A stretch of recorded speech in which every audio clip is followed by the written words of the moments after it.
Dad, are you happy with the $17,000 Caroline sends you every month? My son's voice cracked, still in his black funeral suit. 2 weeks earlier, I had buried my wife of 46 years. I was sitting alone in the cold, spooning watery soup from a church pantry can. Son, I said softly, no one sends me anything. The pantry is keeping me alive. His face went white, right as his wife Caroline walked through my door. She wasn't just stealing from me. And I was about to learn I wasn't her first. I appreciate you choosing to spend this time with me. One small thing before we start. Leave a comment and let me know. Have you ever trusted someone with your finances and later wondered if that trust was misplaced? Yes or no, I read every single one. A few details in this story have been shaped for storytelling purposes. The lesson at its core is what truly matters. 2 weeks after I buried my wife of 46 years, my millionaire son stood on my porch and asked a question that split my life clean in half. But I am getting ahead of myself. Let me start where all endings begin, at the grave. The rain came sideways that morning. The kind of cold November rain that doesn't fall so much as arrive, lifting into your coat and your bones and your grief with equal patience. I stood alone at the edge of the hole they'd dug for Constance Holbrook, my wife of 46 years. A retired music teacher who could make a room full of 7-year-olds fall silent with a single chord on her battered upright piano.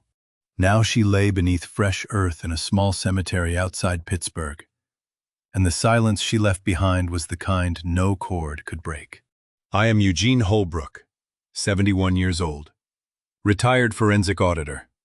For years I spent tracking stolen money through corporate labyrinths, shell companies, phantom invoices, offshore accounts with names like poetry and purposes like poison.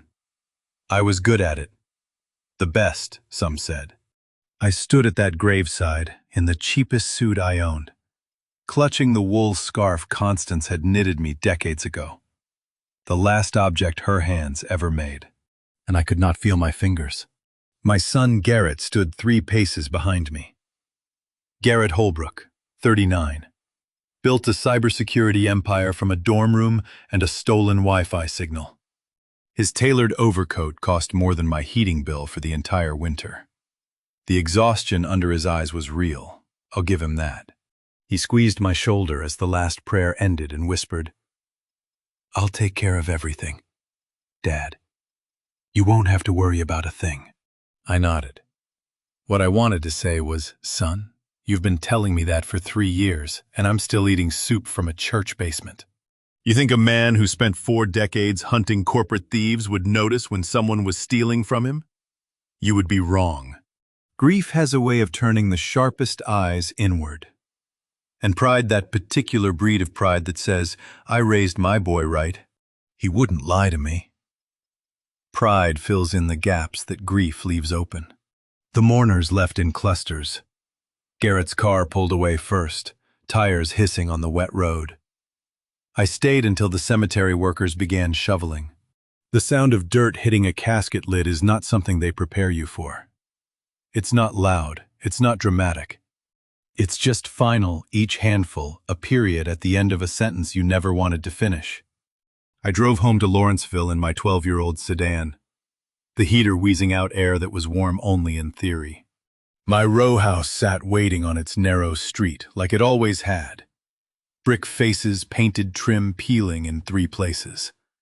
A front step that listed slightly left from the winter, 2 pipes burst, and no one came to fix them. Inside was worse.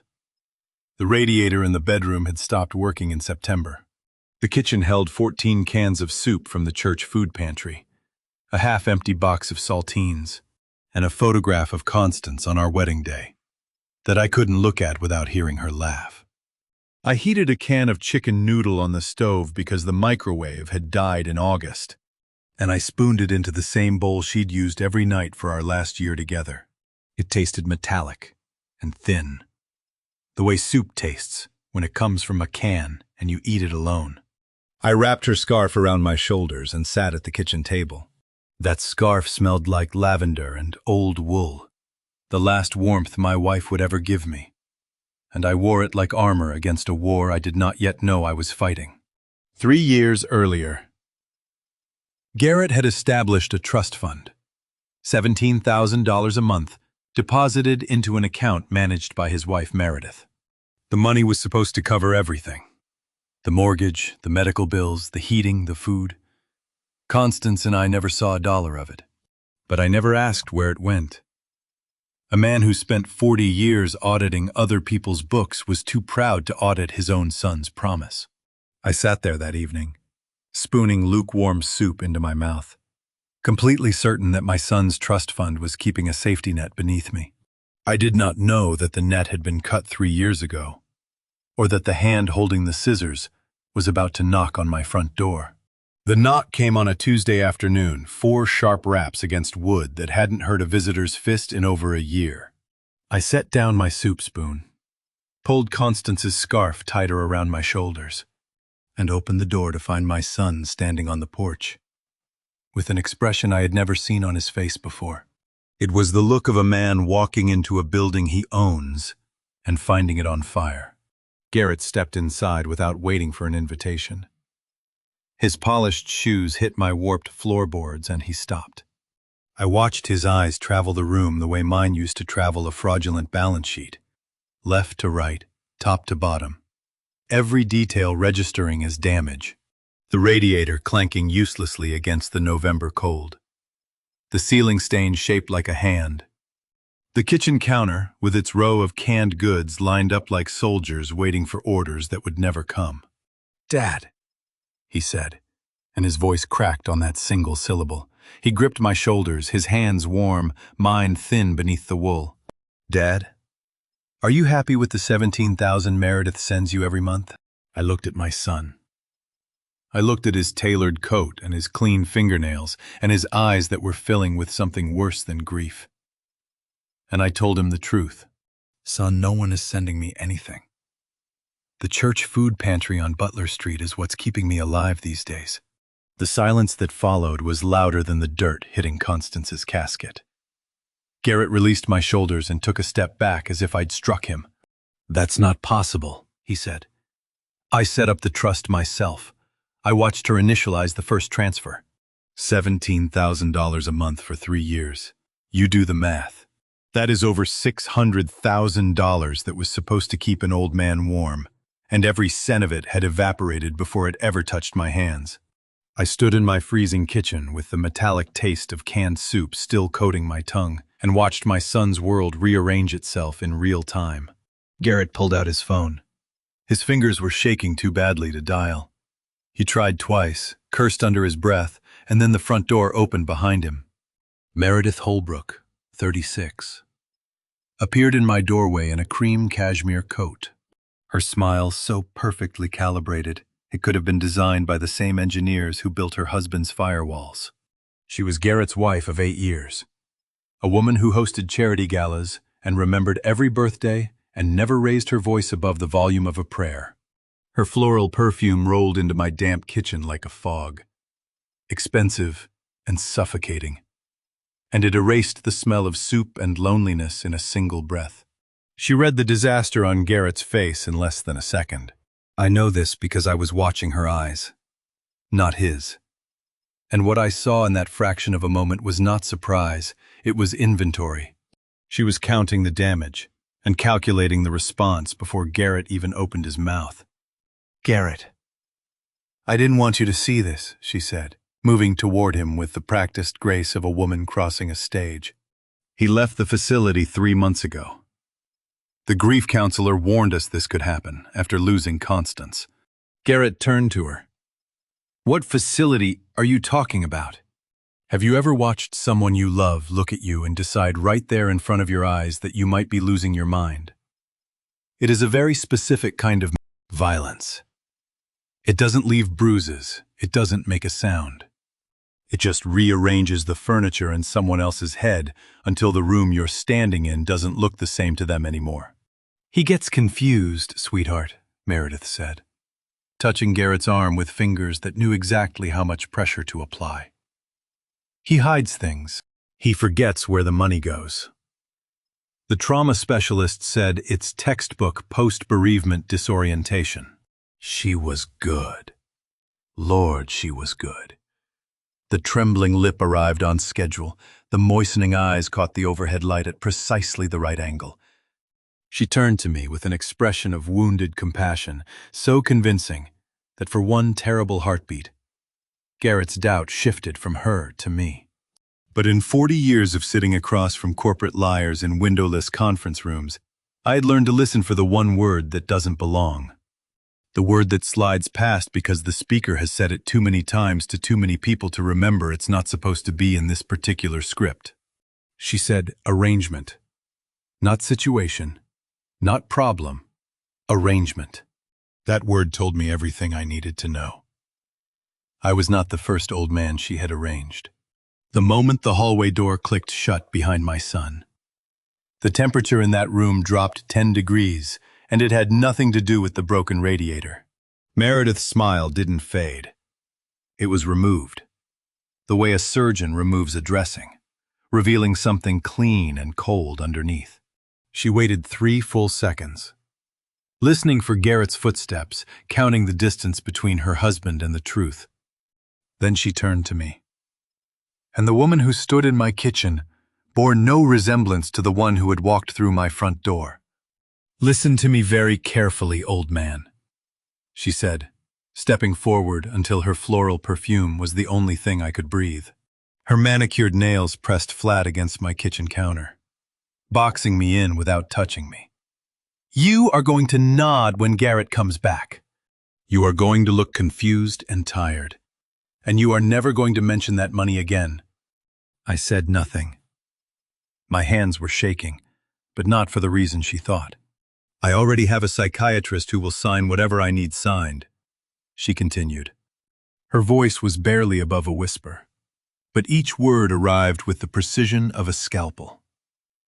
"One phone call, and you spend your last years in a room with no windows. Do you understand me?" She leaned closer. I could see the thin gold chain at her throat, the tiny diamond pendant that probably cost what I spent on groceries in a year. Her pupils had contracted to black points, and behind them was nothing. No remorse, no hesitation, just the flat calculation of a woman running numbers. "Your wife is dead, Eugene. Nobody is coming to save you." She said nobody was coming to save me. She was right about that. But she made the mistake every thief makes. She assumed I needed saving. What she saw when she looked at me was a trembling old man in a cold kitchen wearing a dead woman's scarf.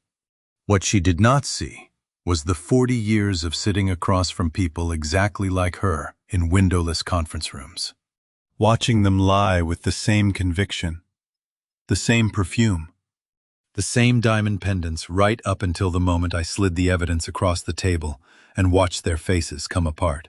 I let none of this show. I let my shoulders drop.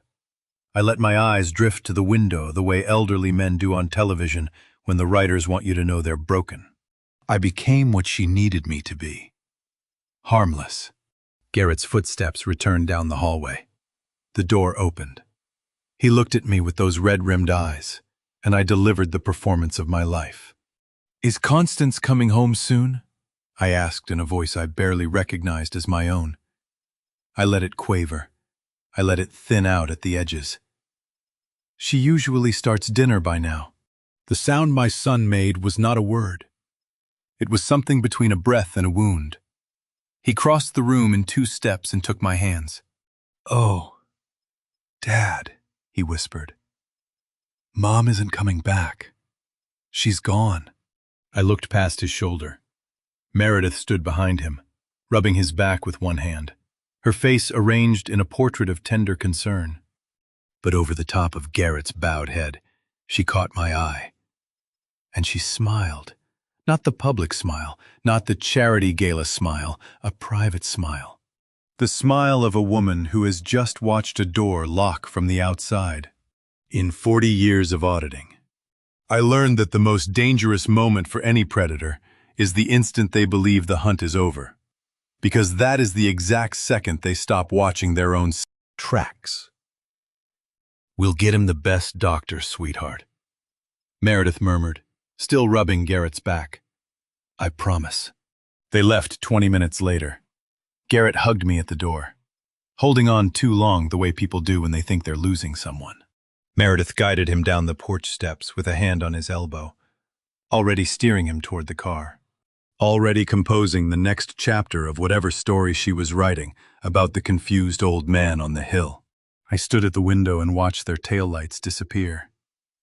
I tasted the bitter residue of cold soup and swallowed rage. Then I straightened my back, pulled Constance's scarf tight around my shoulders, and walked to the kitchen table. The trembling widower who had just asked about his dead wife was gone. In his place sat a forensic auditor who had opened his last and most personal case. And the first thing that case file noted was this, when Garrett's phone rang in the hallway. Meredith had glanced at her own phone for exactly 2 seconds and whispered a single word into it before slipping it back into her coat. The word was mother. 3 days after Meredith threatened to erase me. I walked back toward her front door, not because I was brave, but because a forensic auditor knows the first rule of any investigation. Go where the predator feels safest. I carried Constance's funeral guest book under my arm, the leather cover cold against my fingers. A plausible excuse. A harmless old man returning a keepsake nobody had asked for. Garrett's house sat on a tree-lined street in Shadyside where every lawn was trimmed, and every mailbox was painted, and every family looked exactly the way families are supposed to look from the outside. I climbed the porch steps slowly, letting my shoes scrape the way an old man's shoes should scrape. And that is when I heard her voice. It came through the kitchen window, cracked open an inch despite the November chill. Someone's chimney smoke drifted past on the cold air, mixing with the warm light spilling through the gap. And Meredith was speaking in a voice I had never heard her use. Not the charity gala warmth, not the venomous whisper from my kitchen. This voice was small, obedient, afraid. Yes, Mother. The fund is on schedule. He doesn't suspect anything, he can barely remember what day it is. I stopped breathing. The adrenaline hit the back of my tongue like copper. I had spent 40 years listening to liars. I knew every pitch, every rhythm, every shade of deception the human voice could produce. But I had never heard Meredith Holbrook sound afraid until now. The woman who had backed me against my own kitchen counter and promised to lock me in a windowless room was standing 15 feet away from me, pacing behind her curtain, answering to someone the way a foot soldier answers to a general. I know, she said, and her silhouette paused at the window. I'll move the next transfer Tuesday like we always do. Please don't worry. Please. She said please. The woman who had never once softened a consonant in my presence was pleading with someone on the other end of that phone. And the someone was her own mother. No, he won't be a problem. I already told you I have it under control. A pause. Then something I could not make out, her voice dropping below the traffic noise on the street behind me. I leaned closer to the window, pressing the guest book against my chest to keep my hands from shaking. But the conversation was over. I heard the soft click of a phone being set down, and then footsteps moving away from the kitchen. I slipped off the porch before the front door could open. I walked. Not fast draws attention. I walked the way an old man walks when he has forgotten why he left the house, shuffling past the trimmed hedges and the painted mailboxes. 6 blocks back toward my own neighborhood, where the hedges were bare and the mailboxes rusted. Every embezzlement scheme I ever dismantled had the same architecture. A visible face and an invisible hand. Meredith was the face. The hand was still in the dark, but it had just spoken through a cracked kitchen window, and I had heard enough to know 3 things. First, the transfers were scheduled. Tuesday, she had said. Tuesday like always. That meant a recurring pattern, automated, reliable, traceable. Patterns are the one thing thieves cannot resist, and auditors live for. Second, she had said we, not I. We. The plural told me this was not a solo grift. It was a system with at least two operators, and the one giving orders was not the woman who had threatened me. It was the woman she called Mother. Third Meredith was afraid. Genuinely, physically afraid of the voice on that phone. And afraid people make mistakes. They rush. They leave doors unlocked and windows cracked, and words hanging in the air that they should have swallowed. I reached my row house as the streetlights came on. I did not turn on the television. I did not heat a can of soup. I sat at the kitchen table, pulled a lined notepad from the drawer, and wrote down every word I had heard, pressing the pen hard enough to leave grooves in the page beneath. I dated the entry. I time-stamped it. I underlined 3 words twice. Tuesday, like always. A scheduled transfer meant a receiving account. A receiving account meant a routing number. A routing number meant a trail that someone had been laying down every week for 3 years, believing no one would ever follow it. Tomorrow morning, I was going to walk into the bank and ask someone to show me exactly where my money had been going. And I knew exactly who to ask. The heavy glass doors of the bank slid open, and the warm air hit my face like a memory. For 40 years, the smell of polished marble and fresh coffee had been the smell of my battlefield. The lobbies and back offices where stolen money left footprints if you knew how to read the floor. I had not set foot inside a bank since retiring, but this morning I walked in like a man returning to a language he never forgot. Lorraine Eaton, the 52-year-old branch manager who had handled Constance's accounts for over a decade, waves me past the teller line and into her glass-walled office without a word. Her reading glasses sat perched on her forehead the way they always did, and she poured me a cup of black coffee I would never drink. She had attended the funeral. She knew what kind of month I was having. I need to see every dollar that has moved through my trust account in the last 3 years, Lorraine. Incoming and outgoing. No summaries, raw data. She didn't ask why. She entered her manager credentials, typed a string of commands, and the complete transaction history populated on her wide monitor in rows of green and red. Green for deposits, red for withdrawals. 3 years of financial activity scrolling down the screen like a heartbeat on a hospital monitor. The green column was beautiful. $17,000. First of every month. 36 consecutive deposits without a single miss. My son had kept his word. Every month for 3 years. Garrett had funded that trust like the dutiful son he believed himself to be, and every dollar had landed exactly where it was supposed to land. The red column was where the blood was. Eugene, your incoming deposits are perfectly consistent, Lorraine said, adjusting her glasses as she leaned toward the screen. But your available balance doesn't match this history at all. It's practically empty. $17,000 a month. $204,000 a year. Over $600,000 across 3 years deposited faithfully, received reliably, and bled out before I could touch a cent of it. While I stood in line at a church basement for canned soup and stale bread, a river of money flowed through an account with my name on it and vanished into the dark. Lorraine pulled the outgoing column into a separate window. The pattern was immediate and unmistakable. Within 48 hours of every deposit, an automated clearinghouse sweep transferred $16,700 to an external entity. Every month. Same amount, same interval, same destinations. No human intervention required. Someone had programmed the sweep once, and it had been running on autopilot ever since. They left $300 each cycle. I stared at that number on the screen and felt something shift behind my ribs. Something that was not grief and was not fear. $300. That was the price they had calculated for keeping me alive. Just enough oxygen to stop the body from shutting down. Just enough to buy powdered milk and keep the account from triggering a dormancy letter. They had done the math on my survival and decided I was worth exactly $300 a month. I recognized the technique. In my career, I had seen it deployed against pension funds, charitable trusts, estate accounts. It was called a parasitic sweep, designed to keep the host alive just long enough to keep feeding. It was elegant. It was systematic.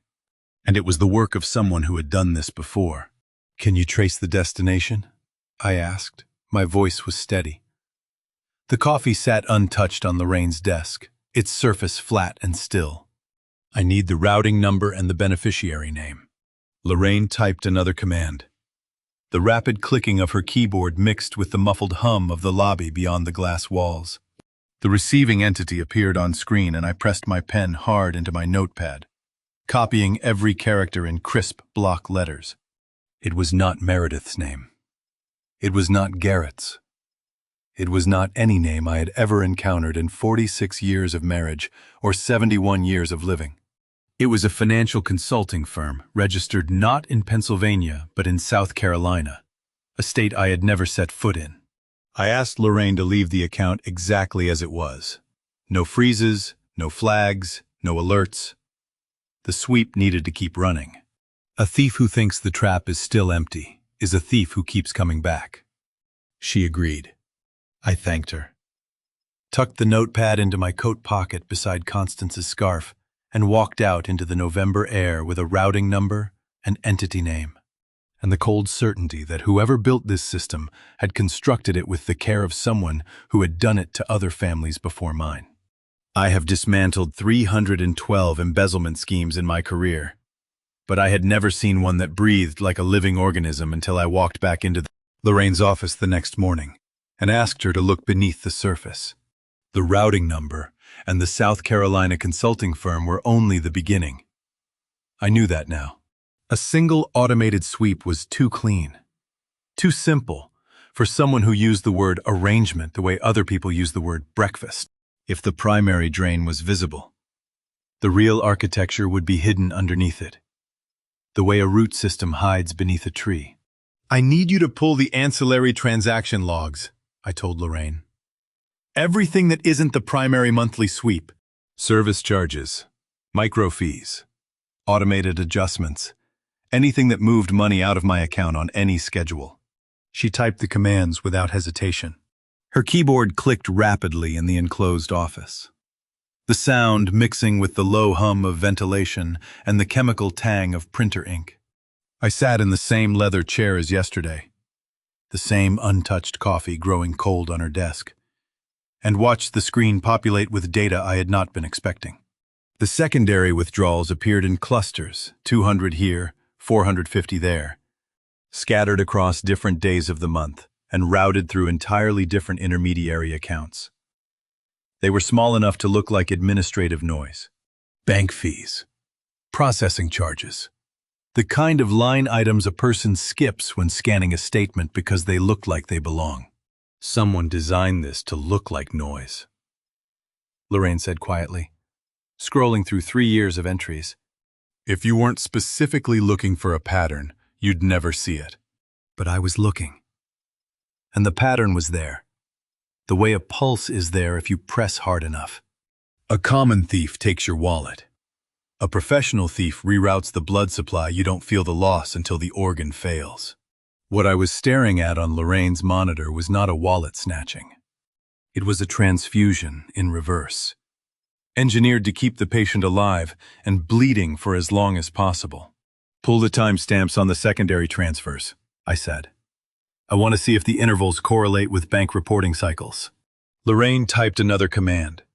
The results appeared in a column beside the transaction log, and she leaned back in her chair. "They do," she said, and her voice had the flat tone of someone who has just realized the problem is much larger than the room she's sitting in. "Every secondary withdrawal lands exactly 2 business days before your quarterly statement generates. The system is calibrated to the bank's own audit rhythm." I picked up my pen and began drawing on my notepad. The smooth barrel pressed grooves into the page as I mapped what I was seeing. A primary sweep, the large monthly drain that took the bulk. Secondary micro-drains, smaller amounts, timed to disappear before quarterly reporting captured them. And a third layer Lorraine was pulling up now. Tertiary transfers, disguised as fee reversals, each one cycling through a different intermediary before landing in the same downstream destination. 3 branches, 5 intermediary accounts, 1 architect. Who teaches their daughter to steal like this? Who sits down with a child and trains them to bleed a retirement account so precisely that even the bank's own software cannot see the wound? This was not the work of a woman who married rich and got greedy. This was curriculum. This was education. I drank the cold coffee without tasting it. My mind was entirely consumed by the diagram taking shape on my notepad. The branching lines, the timing intervals, the deliberate calibration to institutional reporting cycles. In 40 years, I had seen this level of sophistication exactly twice, both times in cases involving professionals with deep knowledge of banking infrastructure. Certified financial planners, trust administrators, people who understood the plumbing of the system because they had been trained to build it. Meredith was 36 years old. She was sharp, she was ruthless, but she did not build this. The architecture was too mature, too practiced, too perfectly calibrated to be a first attempt. Someone had constructed this system the way a master builds a clock, every gear in place, every interval measured, every complication accounted for, and then handed the key to a younger woman and taught her how to wind it. I stared at the 5 intermediary names on my notepad. I did not recognize any of them. But corporate registrations are public records, and public records live in libraries. And the Carnegie Library of Pittsburgh was 11 blocks from where I sat. I thanked Lorraine, asked her to change nothing, and walked out into the late November air with 5 names and one certainty: the voice on the phone, the one Meredith called Mother, had built this machine long before my family ever became its fuel.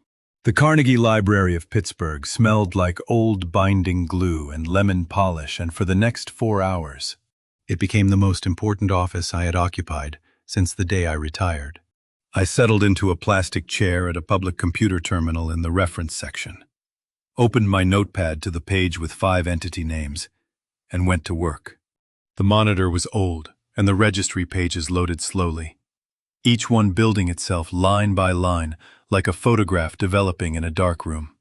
I started with the first intermediary, a limited liability company registered in Ohio, dissolved, no active officers, no forwarding address.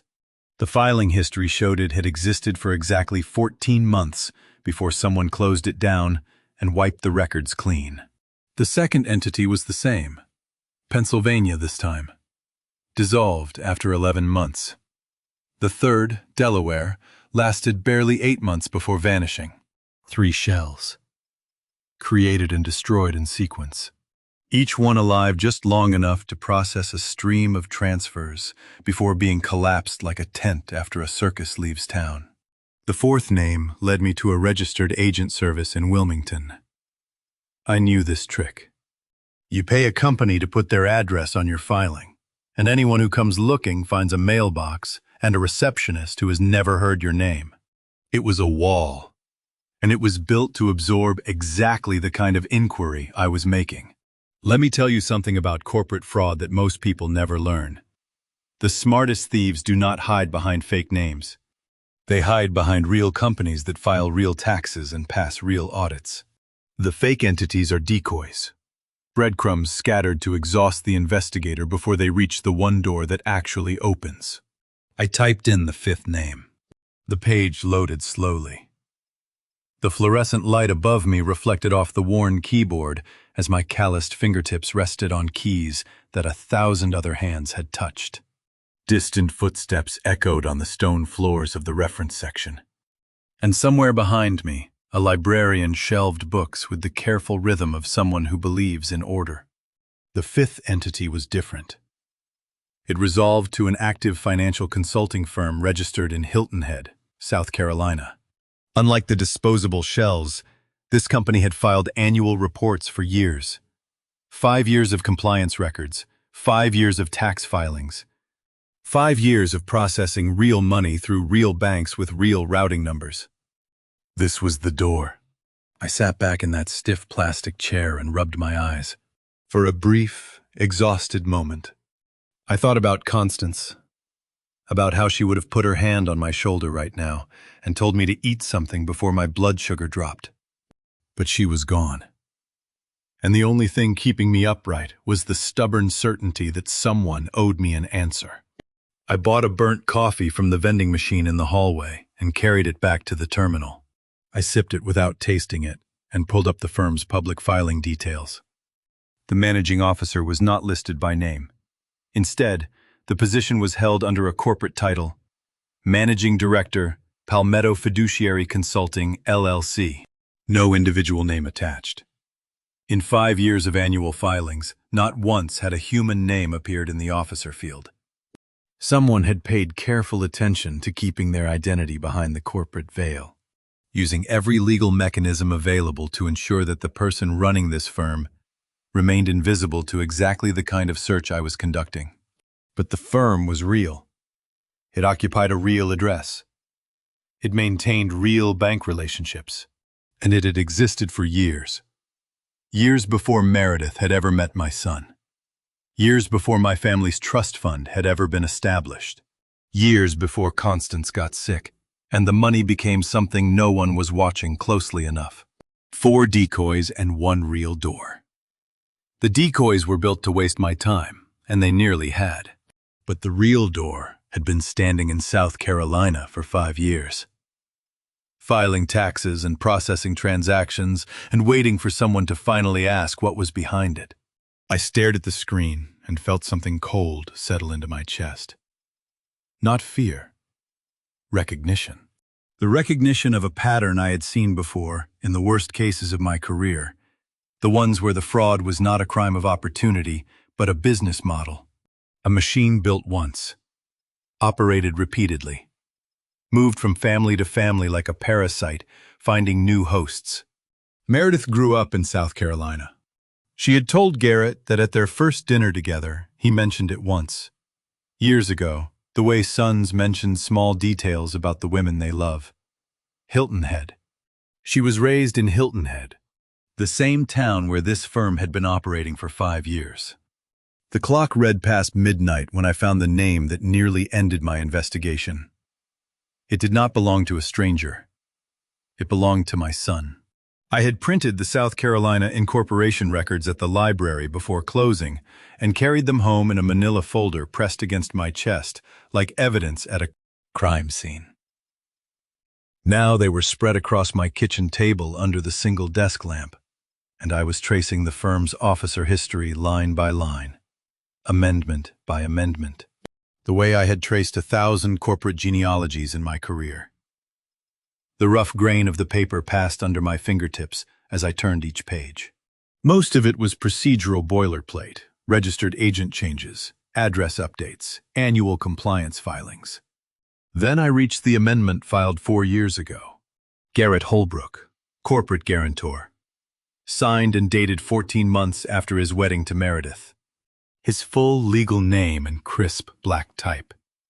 And beneath it, what appeared to be his signature, the same looping G, the same sharp downstroke on the H that I had watched him practice at the kitchen table when he was 12 years old, copying his name over and over until it looked like a man's. I put the paper down and pressed both hands flat on the table to stop them from shaking. Not from cold this time, from something that sat deeper than cold. Deeper than grief. In the place where a father keeps the version of his son that he built over 39 years of believing. Have you ever looked at your own child's handwriting and prayed you were wrong about what it meant? I stared at that signature and replayed every moment since the funeral. Garrett's horrified face in my doorway. The way his voice cracked when he said the trust deposits were real. The tears. Those tears that I had accepted as proof of innocence because a father needs to believe his son's tears are genuine, the way a drowning man needs to believe the hand reaching for him is real. What if the hand was not reaching for me? What if it was holding me under the... What if my son knew? What if the man who stood at his mother's grave and promised to take care of me had been watching me starve the entire time? The convenient work call that pulled him into the hallway at exactly the right moment for Meredith to threaten me. The shock that arrived perfectly on cue. The tears that came too easily. from a man who built cybersecurity systems designed to detect deception. If Garrett was part of this, then Constance died believing her son was a good man, and I would have to prove her wrong. I picked up her scarf from the back of the chair and pressed it against my face. The lavender was almost gone now, fading the way everything she had touched was fading. And beneath it was only the smell of old wool and damp plaster from the walls.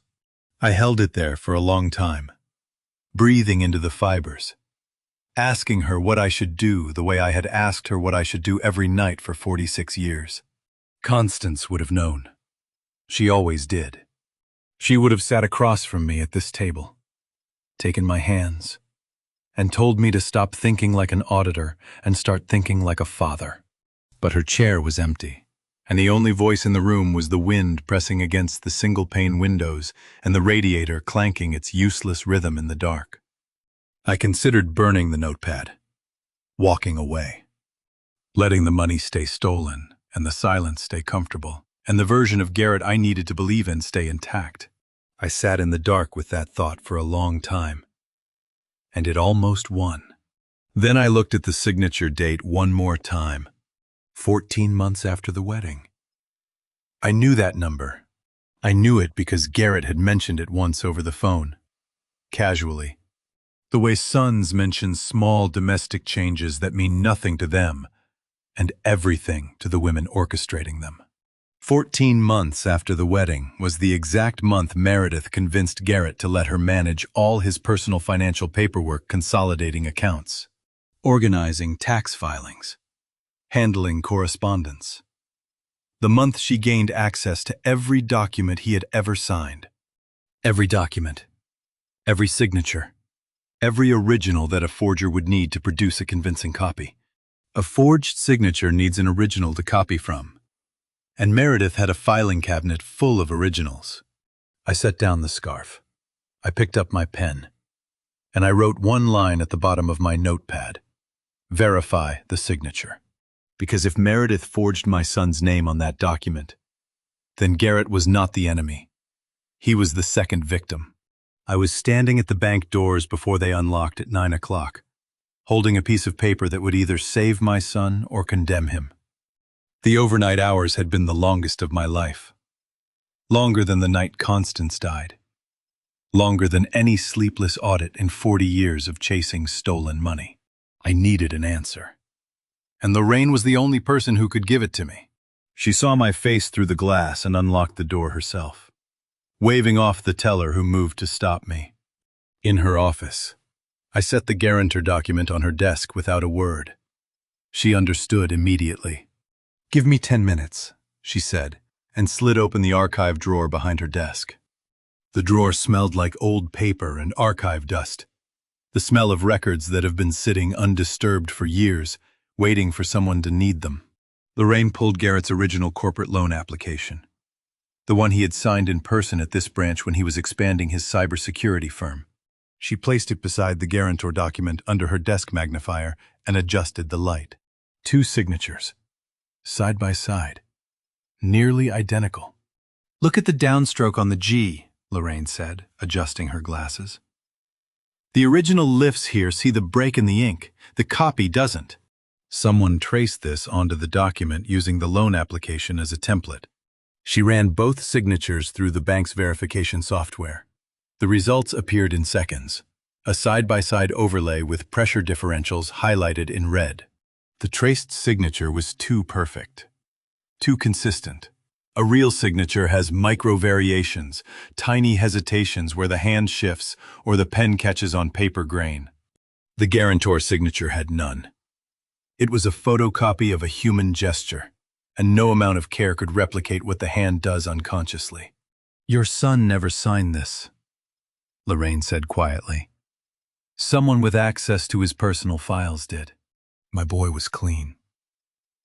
I sat in that leather chair and felt 40 pounds lift off my chest. The relief hit like cold water after the bitter overnight hours, clean, sharp, almost painful.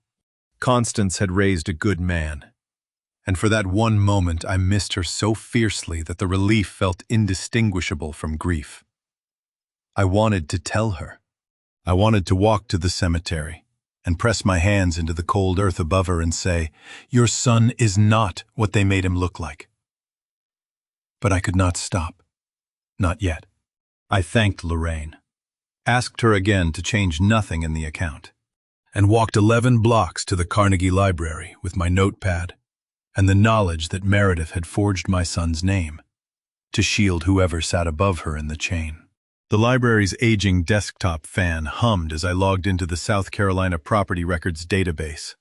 I typed in the consulting firm's registered address, the one that had filed 5 years of annual reports from Hilton Head. I expected a commercial suite, a rented office, a mailbox at a shipping store. The registered address was not a commercial suite. It was a house, a 4-bedroom residence in a suburb of Charleston, owned by a woman listed as 63 years old on the county assessor's rolls.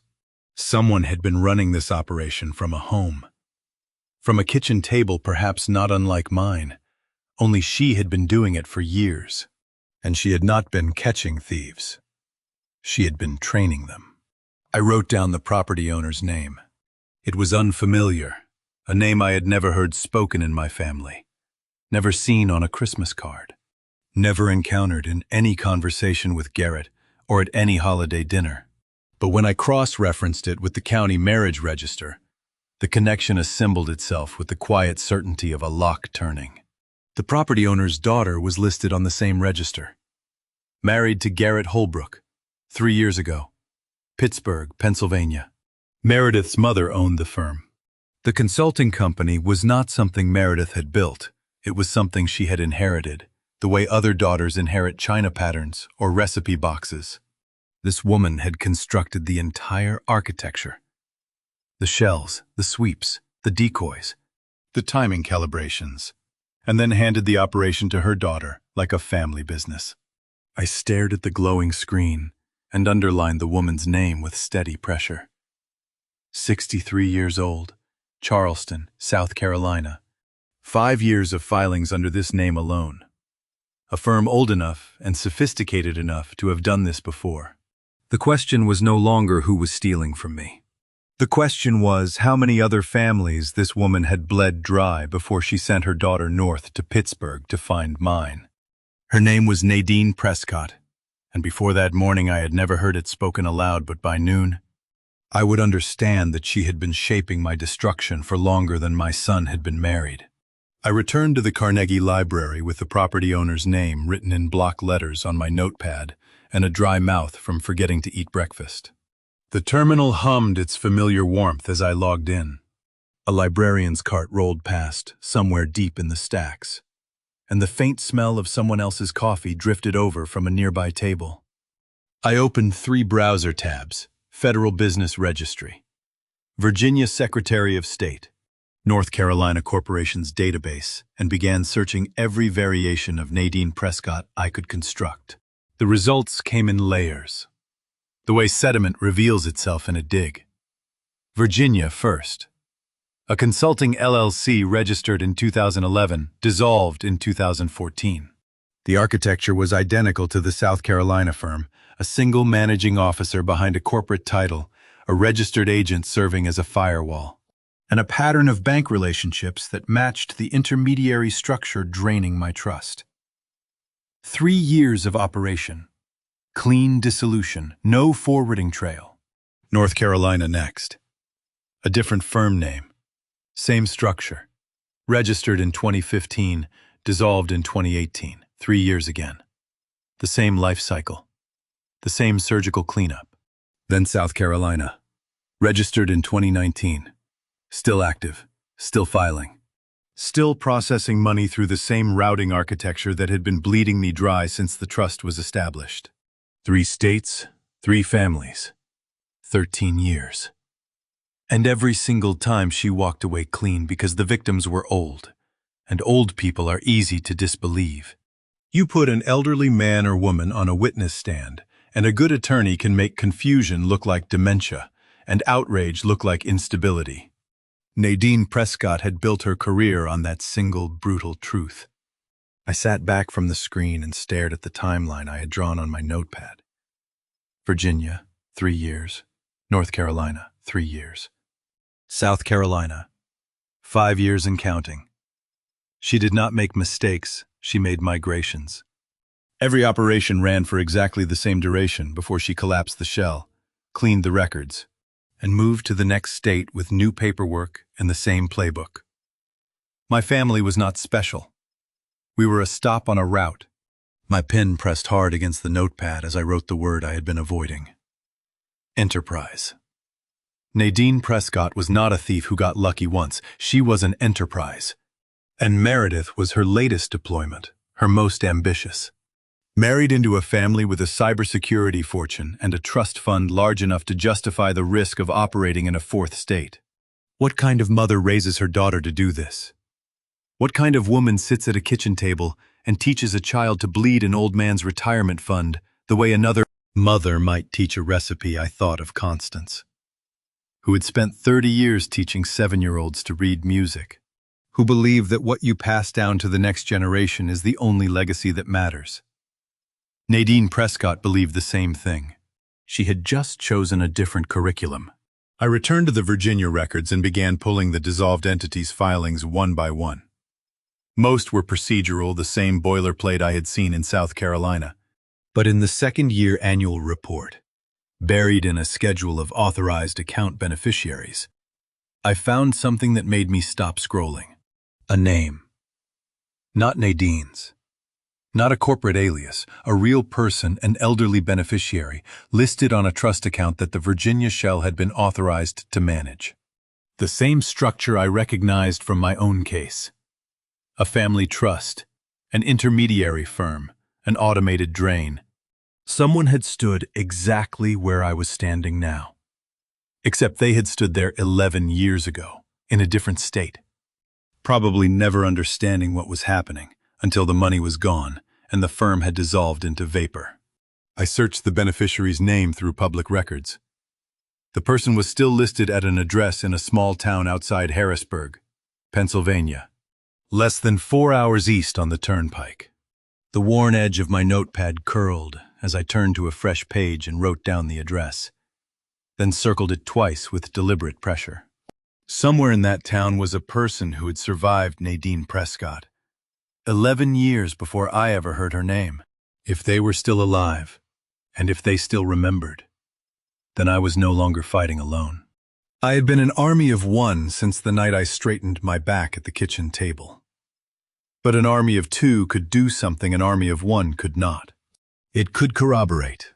40 years of auditing had taught me one rule above all others. The most dangerous moment in any investigation is the one where urgency overtakes caution. The address in my notepad was not going anywhere. The woman who lived there had waited 11 years. She could wait a few more days while I made sure no one was watching me leave. Someone was watching me leave. I noticed the sedan on Tuesday morning. Dark gray, American make. Parked 4 houses down on my side of the street, facing my front door. Condensation on the inside of the windshield, someone was sitting in it. I walked to the church pantry at my usual time, wearing my usual faded sweater, shuffling in my usual way. And when I came back 40 minutes later, the sedan was still there.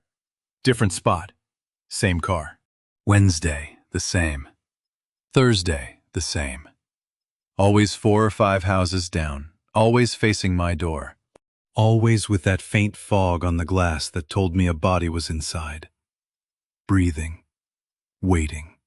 The hang-up calls started that same week. My landline rang at 11 in the morning twice, on consecutive days. I picked up and heard 2 seconds of silence before the line went dead. 11 in the morning was when a confused old man should be home watching television. They were checking if I was in my cage. A predator who hires a tail is a predator who has stopped sleeping. And a predator who stops sleeping is the most dangerous animal in the forest, because now she knows she is being hunted too.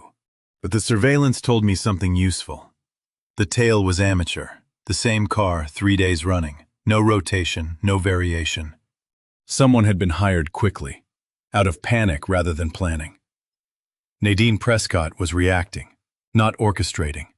My trips to the bank and the library had changed something in the air, and she could feel it, the way animals feel a shift in barometric pressure before a storm. I did not change my routine. I shuffled to the pantry at the same time. I ate the soup without registering the flavor.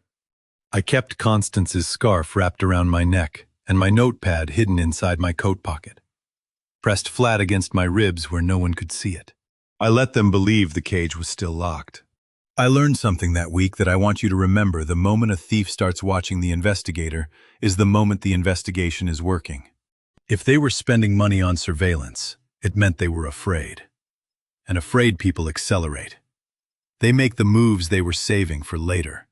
They reach for the tools they hoped they would never need. I did not hear the next phone call myself. I pieced it together later, from what I learned in the weeks that followed. But I will tell it to you now because it explains everything that came after. Meredith called her mother that Friday evening. I can picture her pacing the kitchen in Garrett's house.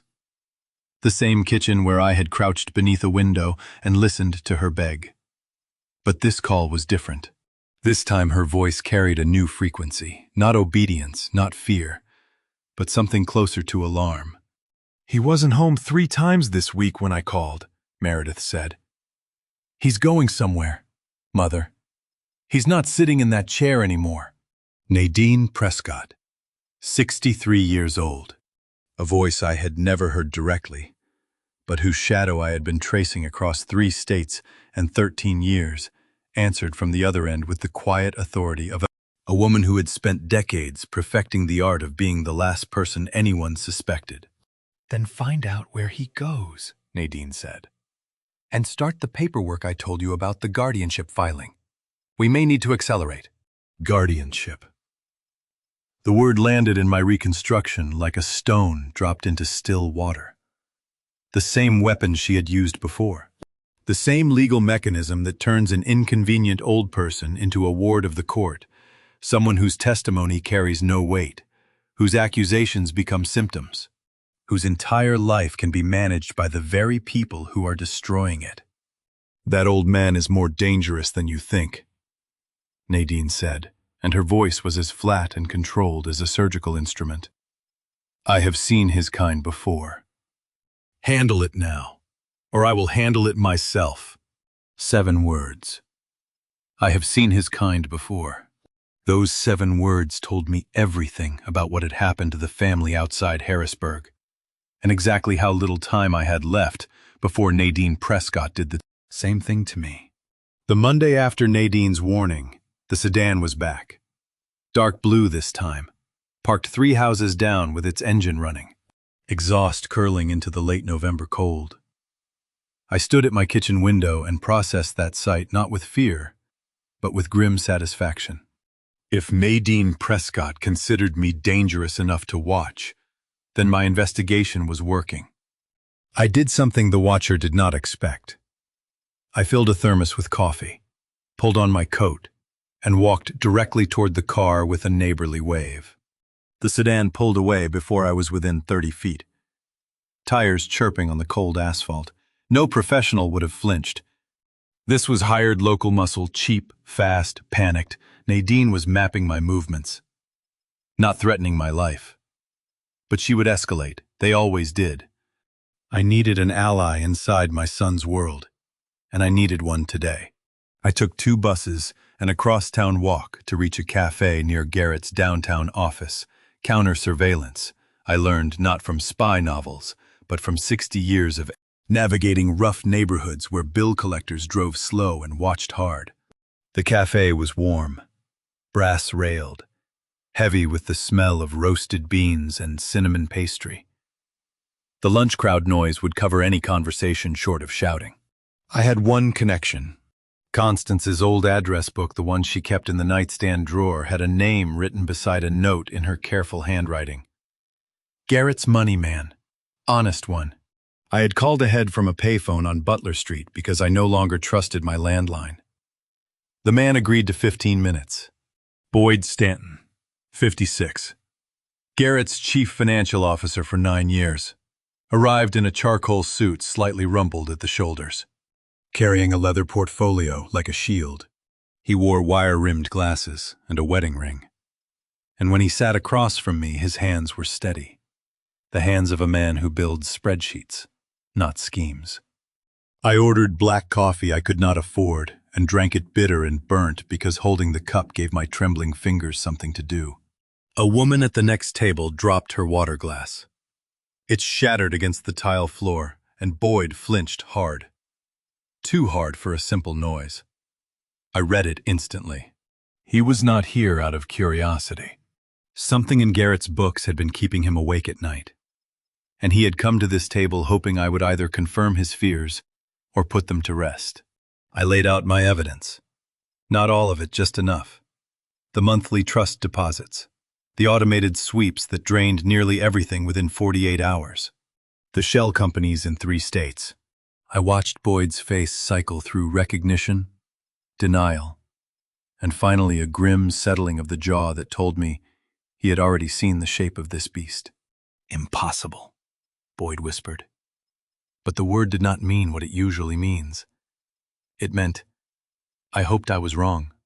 6 months ago, he told me, he had flagged an irregular disbursement pattern in Garrett's personal accounts. Over $200,000 a year flowing outward with no corresponding tax documentation. Garrett had dismissed it as estate management. Boyd had accepted the explanation because Garrett was his employer and his friend. But the numbers never reconciled. So Boyd had started building a shadow ledger, tracking the discrepancies on his personal laptop. Off the company server, in a file no one else knew existed. He slid a folded printout across the table. The paper was warm from his portfolio, slightly damp from his palm. I unfolded it and saw columns of numbers. Dates, routing codes. The money flows matched my own records exactly. If this is what I think it is, Boyd said, gripping my wrist across the table, then Garrett is either complicit or compromised. Either way, I need to know, are you trying to save your son or bury him? I'm trying to find out which one he deserves, I said. The answer surprised both of us. Boyd agreed to verify my routing numbers against his shadow ledger that night. He was home, off any network Garrett could monitor. But he set a condition if Garrett was innocent. I had to give my son the chance to explain before I went to authorities. I agreed, though a cold voice in my gut said a son who never visited his dying mother had forfeited that courtesy. We established a contact protocol. Boyd would leave a sealed envelope at the cafe counter, addressed to a name only my family would recognize. Inside would be one word, confirmed or clean. The espresso machine screamed behind us. I stood to leave. Boyd remained seated, staring at the printout. I was halfway to the door when his voice reached me, quiet, almost to himself. Mr. Holbrook, the routing numbers you showed me. One of them isn't going to a shell company. It's going to a person, someone I've met. My hand froze on the door. Someone I've met. My hand froze on the door handle. The envelope addressed to Mr. Hollingsworth was waiting at the cafe counter 2 days later. Thinner than I expected. I slid my thumb under the seal and pulled out a single sheet of paper. One word, written in Boyd's careful accountant's hand. Confirmed. That evening, Boyd met me in his office after hours. The building was empty, the hallway lights on their overnight setting, and he closed the door behind me with the care of a man sealing a confession booth. Every routing number checks out, he said, spreading his shadow ledger printouts across the desk. The monthly sweep gets split 3 ways. 2 channels go to the shell entities you already found. But the third goes directly to a person, no shell, no buffer, like a salary. He turned one of the printouts to face me and tapped a highlighted line.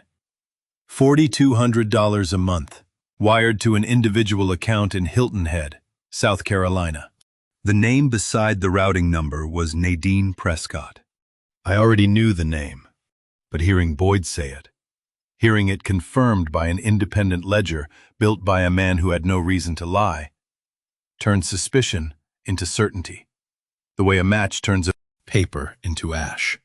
She gets paid directly, Boyd said, every month, Same day as the sweep. Whoever this woman is, she's not hiding behind corporate paperwork. She's collecting a fee. How do you sit across from a man who has just confirmed that your daughter-in-law's mother is being paid a monthly salary to rob you and thank him for his honesty? You can do it by remembering that honesty is the rarest currency in the world. And Boyd Stanton had just spent every cent he had. "I'll hold the ledger," Boyd said. "But if you confront her, she'll know someone inside is talking, and that someone is me." I promised him I would not move until we had the full architecture. He nodded, but his eyes said he knew we were both running out of time. The handwritten note arrived at my row house 3 days later. Cream stationery, elegant script, a faint trace of floral perfume that I recognized from my own kitchen weeks ago. Dear Eugene, I was a friend of your late wife's family. Lunch my treat. Nadine P. A predator does not invite you to dinner unless she has already decided you are not dangerous. I accepted immediately. If she wanted to probe what I knew, I would let her. Every question she asked would tell me what she feared. The restaurant was small and quiet white tablecloths, low lighting, the kind of place where conversations are meant to stay at the table. I arrived early and chose a seat facing the door. Old habit. When you have spent your life watching people enter rooms, you learn that the first 3 seconds tell you everything about what they came to do. Nadine Prescott walked in wearing a charcoal coat and pearl earrings. 63 years old, and carrying herself with the poised stillness of a woman who has never been caught off guard in her life. She smiled at the hostess.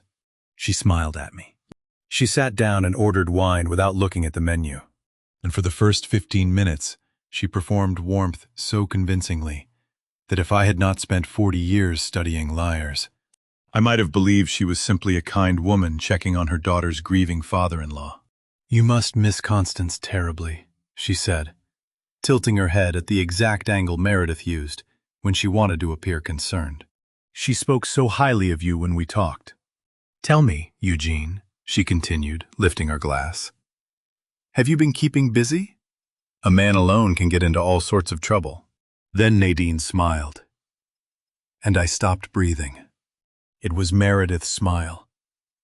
Not similar, identical, the same closed lip curve, the same softness in the cheeks, the same eyes that calculated while the mouth performed.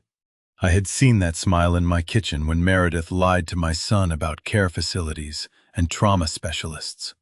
I was seeing it now, across a restaurant table on the face of the woman who had taught it to her. Meredith was not corrupted. She was built, constructed from childhood by the woman sitting across from me. Sipping wine with the patience of someone who has been doing this longer than my son has been alive, Nadine lifted her glass in a toast. "To family," she said.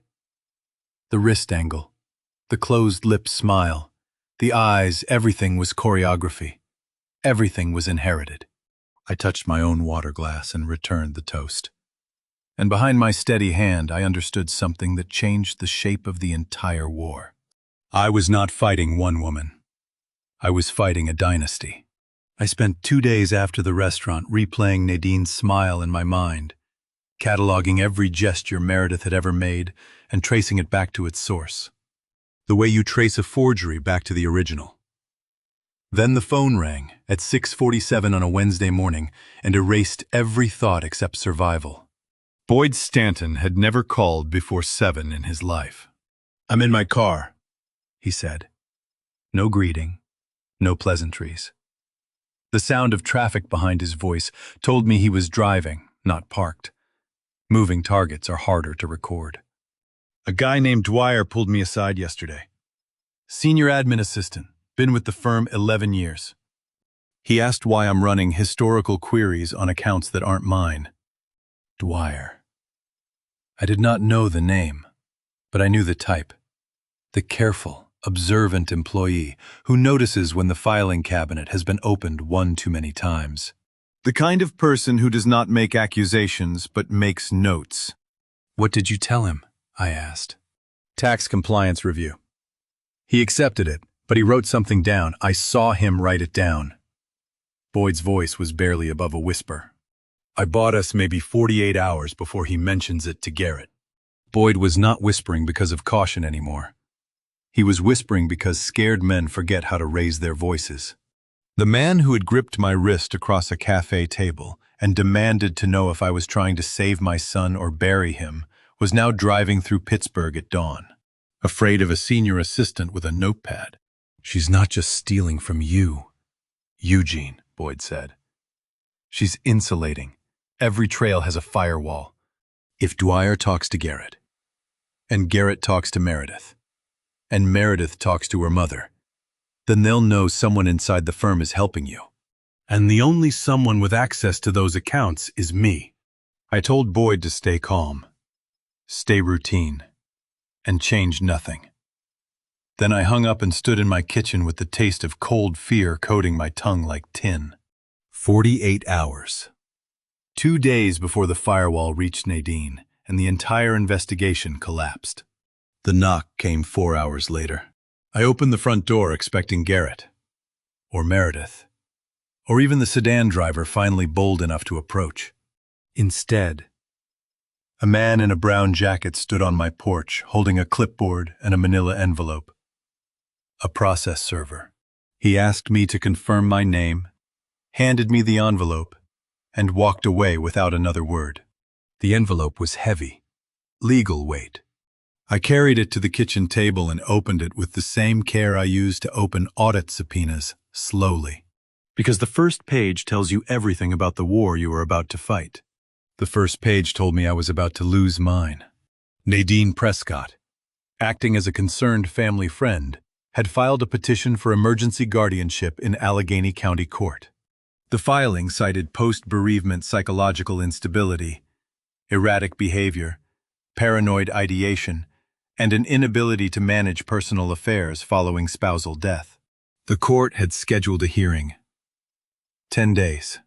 10 days. That is all the time the law gives you to prove you deserve to be treated like a human being.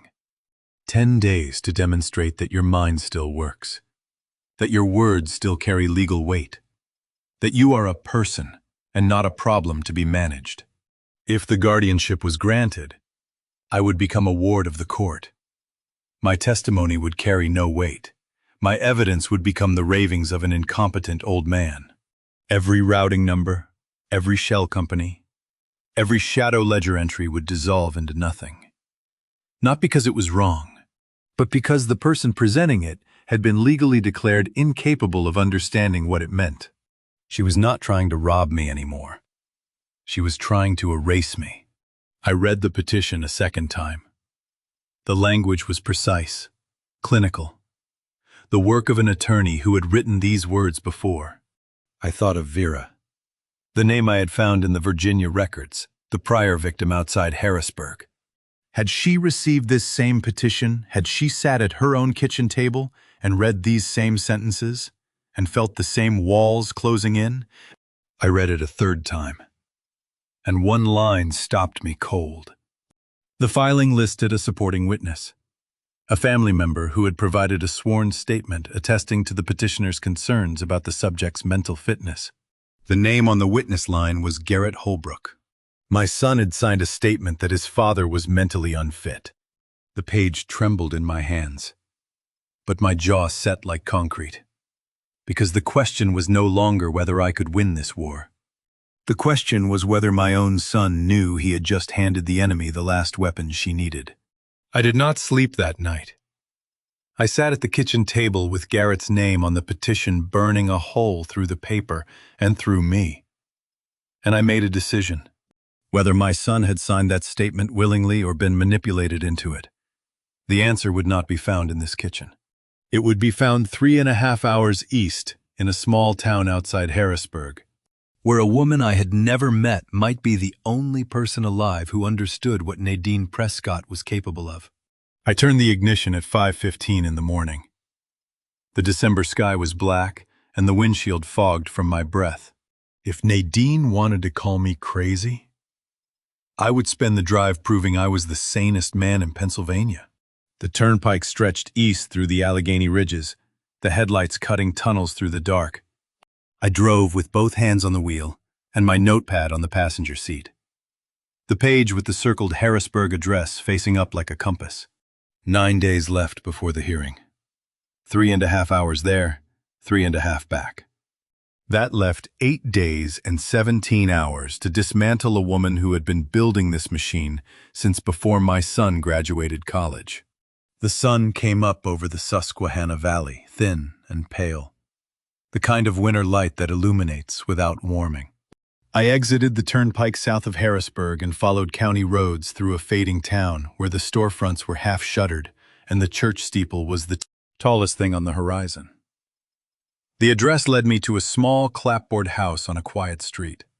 White paint, green shutters, a yard so immaculate it looked like someone had been tending it as an act of defiance against everything else that had fallen apart.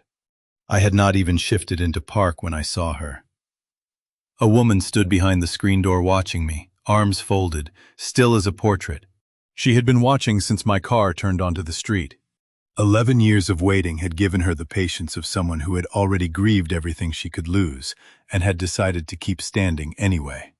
I walked up the porch steps and removed my hat. "Mrs. Sinclair? My name is Eugene Holbrook. I believe a woman named Nadine Prescott."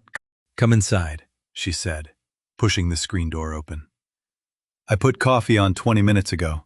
I saw your car turn onto the street." Vera Sinclair was 74 years old. A retired school administrator with silver hair pulled back tight and reading glasses hanging from a chain around her neck. She moved through her kitchen with the precision of a woman who had spent decades managing buildings full of children and paperwork. And she poured me a cup of coffee without asking how I took it. The kitchen smelled like fresh grounds and lemon cleaner, and every surface was spotless. The kind of order that tells you the person who maintains it needs control over something. Anything. Because someone once took it all away. She sat across from me and listened. I told her about the trust fund, the sweeps, the shell companies, the guardianship petition. I did not tell her everything. I kept Boyd's name out of it. But I told her enough. When I finished, Vera set down her cup and looked at me with eyes that held no surprise at all. "She didn't just take the money, Mr. Holbrook," Vera said. "She took my credibility. My own children thought I was senile. The court appointed a guardian for 2 years. I couldn't sign a check, couldn't sell a lamp, couldn't leave the county without permission. 2 years. A court took 2 years of Vera Sinclair's life and called it protection. 2 years in which her money vanished, her family fractured, and the woman who had engineered it all dissolved her shell company and moved to another state to begin again. It took me 6 years to get the ruling reversed," Vera said. "By then, the money was gone. $380,000. No prosecutor would touch it." She paused. Then she stood, walked to a door beside the pantry, and pulled it open. A bare bulb hung above a flight of wooden stairs leading down. "I kept every document," she said, "every receipt, every letter she sent my husband, every filing from the guardianship. It's all in the basement." She pulled the chain light. Below, stacked floor to ceiling against every wall, were 14 banker's boxes labeled by year in black marker. 11 years of evidence. The prosecution case that no one had ever built. "I have been waiting 11 years for someone to knock on that door," Vera Sinclair said. She turned to me with a steadiness that made my chest ache. "Now how many days do we have?" 9, I said. By noon we had covered Vera's entire living room floor with paper. 11 years of evidence, arranged in rows like a cemetery of stolen lives. Bank statements in one column, letters in another, legal filings in a third. The boxes smelled like basement dust and old cardboard, and the documents inside them smelled like the years they had spent waiting in the dark for someone to care. Vera walked me through the timeline, the way a teacher walks a student through a lesson she has rehearsed 1,000 times. She started with the first box, 2013, and the name written on the earliest filing stopped me before I could turn the page. She called herself Nadine Colworth then, Vera said, tapping the document with a steady finger. Same first name, different surname, different state. Same perfume, same smile, same handwriting. I would know it anywhere. Colworth, not Prescott. Nadine had cycled her surname the way a fugitive cycles safe houses, keeping the first name because vanity always survives, changing the last because survival demands it. 11 years ago in Virginia, she had embedded herself in Vera's family, using the identical playbook I had watched unfold in my own. Befriend the wife, position herself as a trusted advisor, redirect the trust disbursements through shell accounts. Then, when someone noticed, file a competency challenge to silence the witness. My husband Harold signed a power of attorney he didn't understand, Vera said. Her voice was calm, but her hands pressed flat against her knees. By the time I found out, $380,000 was gone. The police said it was a civil matter. The bank said we authorized the transfers. Everyone said I was confused. How many families had Nadine Colworth, Nadine Prescott, Nadine whatever comes next destroyed before someone finally kept the receipts? 3 that I knew of. 3 states. 3 surnames. 3 families drained dry and discarded. And those were only the ones that left a paper trail. Vera reached into the 7th box and pulled out a manila folder held shut with a rubber band so old it snapped when she touched it. Inside were the guardianship filing templates, the original documents Nadine's attorney had used to have Vera declared incompetent. She doesn't need the guardianship to stick forever, Vera said, spreading the pages on the carpet between us. She just needs it long enough to move the money and disappear. Once the court appoints a guardian, your bank accounts are frozen. Your testimony is worthless, and she has 6 months to drain whatever's left before anyone reviews the ruling. Her lawyer used the same language in my petition, word for word. Vera continued, I kept the original. Compare it to yours. I pulled my own guardianship petition from my coat and laid it beside Vera's 12-year-old filing.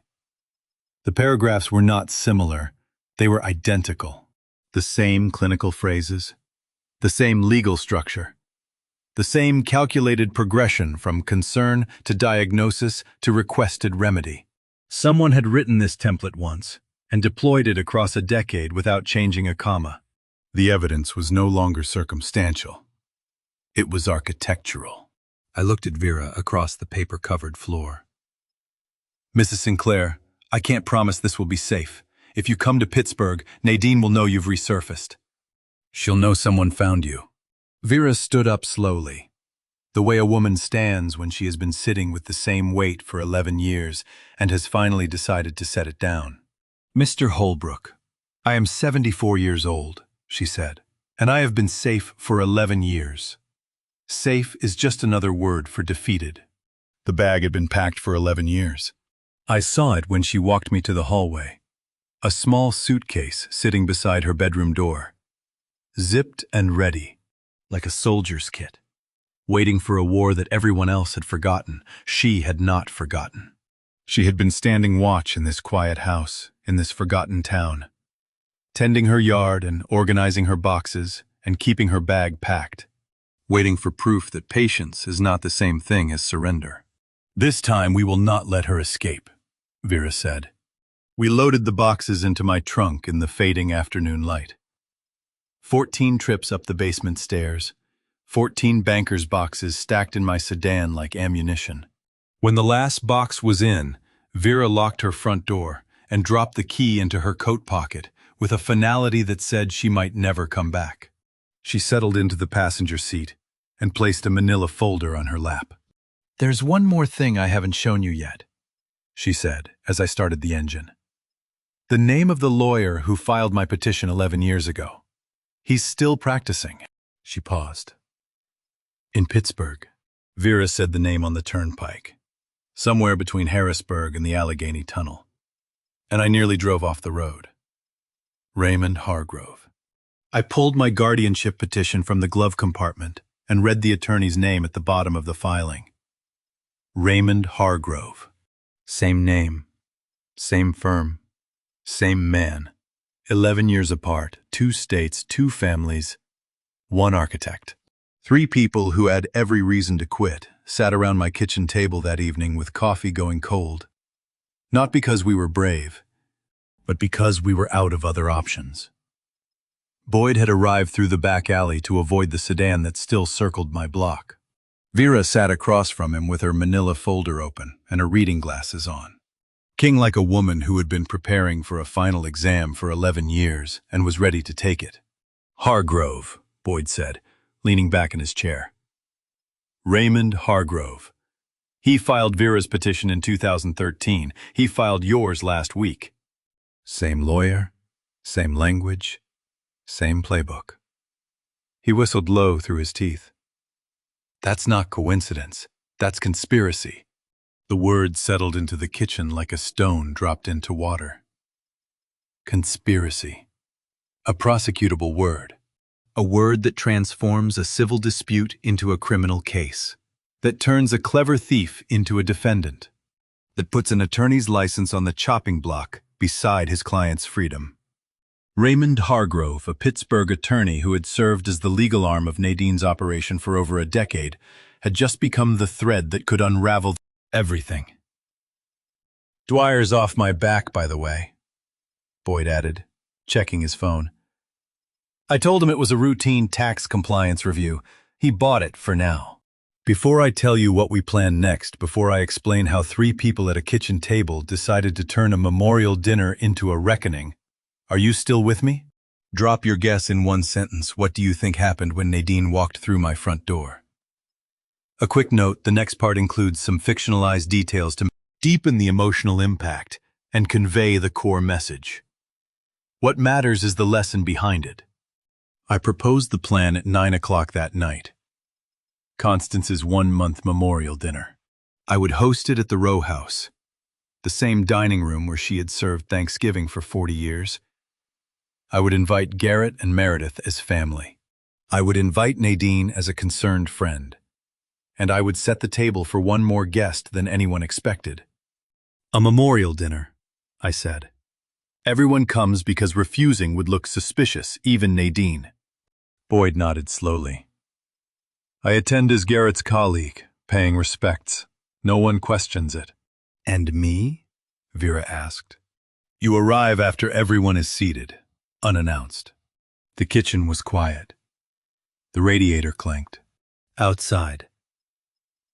The December wind pressed against the windows, and I could smell the cold leaking through the frames, mixed with the stale coffee and the faint lavender ghost of Constance's scarf still draped over the back of her chair.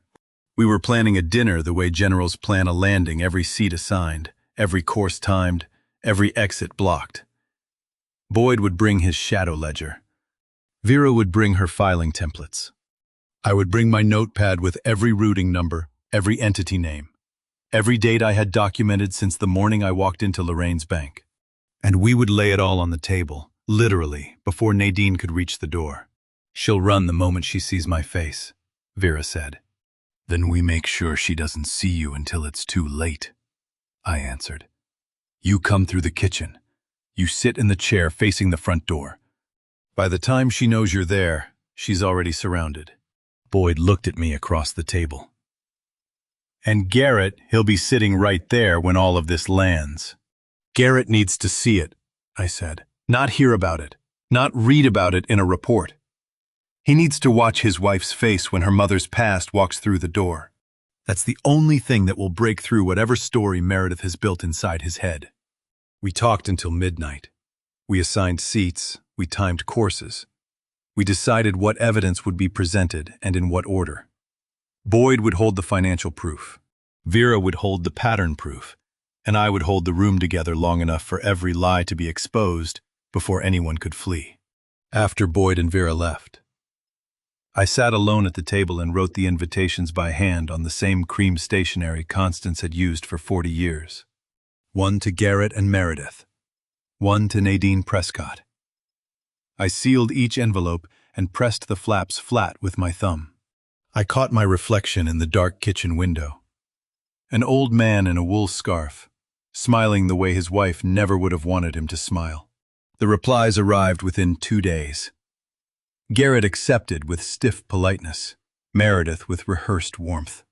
Nadine sent a handwritten note on cream stationery that nearly matched Constance's, as if she had studied even the paper my wife used, expressing how honored she was to celebrate the memory of such a wonderful woman. I read it at the kitchen table and felt the smile from the dark window settle permanently into my jaw. The morning of the dinner. The house smelled like Constance. I had found her lavender sachets in the linen closet, tucked behind the towels where she always kept them, and placed one in every room. The living room, the dining room, the hallway. One last act of summoning before the war began. I set the table for 7. The good china the set Constance saved for Thanksgiving and Christmas and the rare Sunday when she decided ordinary life deserved porcelain. I washed each plate by hand and dried them with a towel that still smelled faintly of her detergent. I placed each setting with the precision of a man laying charges. Nadine's chair faced the front door so she could not leave unseen. Garrett's chair sat beside mine so I could watch his face when the truth arrived. Meredith's chair was positioned between her mother and her husband, so that when the moment came, her loyalties would have nowhere to hide. Boyd's place was set at the far end, near the kitchen, close to the phone, if it came to that. And one chair remained empty, the chair facing Nadine directly across the table. Vera's chair, the one nobody expected to be filled. I carried the evidence to my seat and slipped it beneath my napkin. Boyd's shadow ledger printouts, Vera's filing templates, the matching petitions with Hargrove's name on both. A dossier that had taken 4 weeks to build, hidden under white linen on a holiday table. Constance's photograph watched me from the mantel.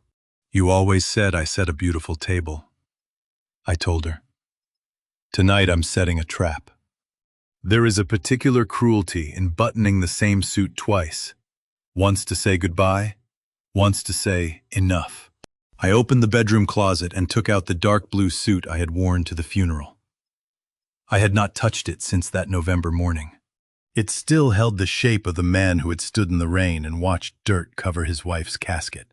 And putting it on again felt like climbing back into a skin I had shed. I buttoned the shirt. I knotted the tie. I pulled on the jacket and felt the shoulders settle into place. The same shoulders that had slumped at the graveside, that had trembled when Meredith backed me against the kitchen counter, that had straightened the night I opened my last case. Each button was a small ceremony. Each cufflink a decision confirmed. Then I lifted Constance's wool scarf from the bedpost and draped it over my shoulders. The weight of it settled against my chest like her hand, like the pressure of her palm on my sternum when she wanted me to stop talking and listen. The scarf smelled like lavender and old wool, and the last winter she could still hold knitting needles. It was the closest thing to her arms I would ever feel again. "I wore this suit to bury you," I said to the empty bedroom. "Tonight I'm wearing it to keep my promise." I walked to the hallway mirror and adjusted the scarf. The man looking back at me was not the man from the funeral. That man had been hollowed out, emptied by grief, standing in the cheapest suit he owned, with no plan and no fight left.